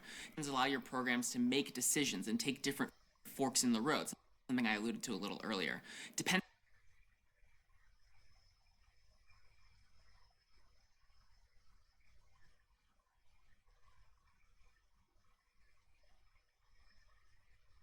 on the values of variables or based on what the user inputs at the program or at the command line, or if you have a prompt or something like that. C has a couple of different at the program or at the here, depending on the values of variables or based on what the user inputs at the program or at the command line, or if you have a prompt or something like that. C has a couple of different ways to express conditional expressions, which we also sometimes will call a conditional branch in your programs. And some of these are going to look pretty familiar to you from scratch, so we'll even pull them up side by side just so you can make that analogy in your head.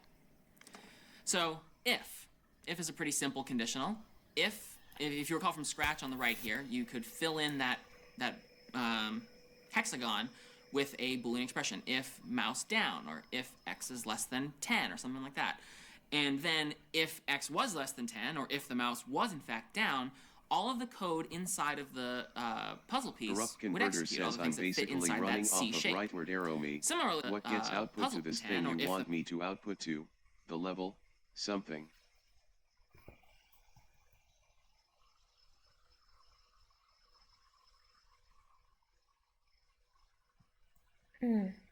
Mouse was in 10 or something like that. And then if x was less than 10, or if the mouse was in fact down, all of the code inside of the puzzle piece would execute, all the things that fit inside that C shape. Similarly, do we have if on the left there, if Boolean expression, which I'm just using as a substitute for one of the Boolean expressions we've previously discussed, open curly brace, close curly brace. So think of open curly brace and close curly brace as sort of analogous to the sandwich effect of the if block on the right from scratch. If the Boolean expression in the if statement is true, then all of the lines of code between the curly braces will execute in order from top to bottom. If the Boolean expression is false, we'll skip over everything in between the curly braces because we only want to go down that fork in the road if the Boolean expression is true. We can take this one step further with if else. So this scratch block is pretty similar to the one we saw just a second ago, except it takes two different paths based on what happened. So if the mouse was down, or if x was less than 10, we'll do everything that's in between that first fork, that first C. Otherwise, if the mouse is up, or x is not less than 10, we will do everything in the second set. And that's analogous to what you see here for C. If Boolean expression, do the stuff between the first set of curly braces, else, do the stuff between the second set of curly braces. So if the Boolean expression is true, we'll do whatever's between the first set. If the Boolean expression is false, that would trigger the else, and we would do whatever is in the second set of curly braces. Again, top to bottom, all lines in between the braces. In C, it's possible to create whatever is in the second set of curly braces. Again, top to bottom, all lines in between the braces. In C, it's possible to create an if, else chain. And in fact, you could have if, else if, else if, else if, and so on and so on and so on.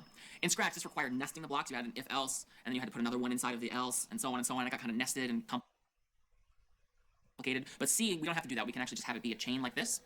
Again, as you might expect, all of these branches are mutually exclusive. You can only ever go down one of the branch. If this is true, otherwise if this is true, otherwise if this is true, otherwise do this. So all four of the branches in this example are mutually exclusive. It's an if, else chain. It is possible, though, and sometimes very useful, to create a chain of not mutually exclusive branches. In this example, only the third and fourth branches are mutually exclusive. It could be that you could satisfy the first condition, and you could satisfy the second condition.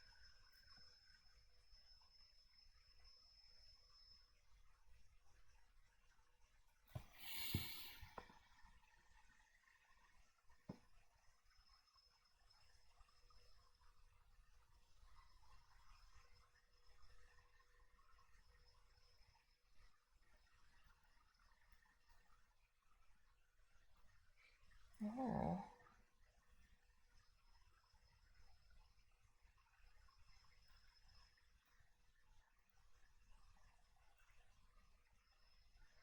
Condition, and you could satisfy the third condition, in which case you would go down the first branch, then you would go down the second branch, then you would go down the third branch. Or perhaps you satisfy the first condition and the second condition, but you don't satisfy the third condition.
Wait, I wonder if this like implies that you could do the first branch and then do the else branch both. In this case, you go down the first branch and the second branch, and then the fourth branch. The reason for this is that the else What? will only bind to the nearest if. So even though there's an else here, that doesn't necessarily create a mutually exclusive chain of everything. It's only that the expression there with Boolean expression 3, that's the mutually exclusive with the else. So it is possible, and sometimes quite useful, as I said, to create a chain of not mutually exclusive branches. Let's take a look at a different kind of conditional, which you have not seen before in Scratch. There's something called the switch statement.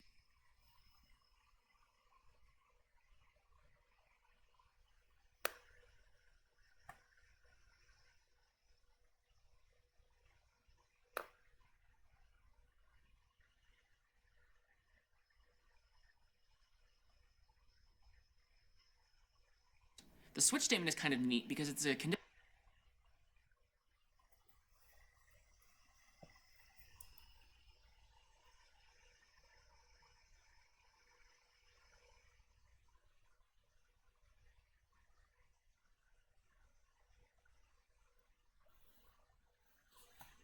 conditional statement that allows you to specify distinct cases instead of relying on Boolean expressions to make decisions for you. So for example, let's say that I have this program and I'm asking the user to provide input to me.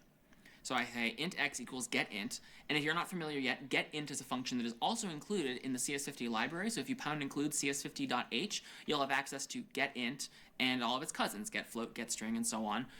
Basically one get function for every data type that we've already discussed. So int x equals getInt. Basically what's happening is I'm at the terminal, I'm asking the user to type in a number.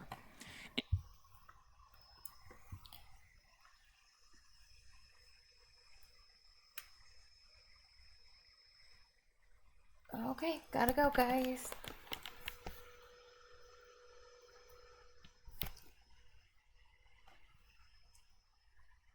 Corrupt converter says ding. See y'all in 4 days plus. But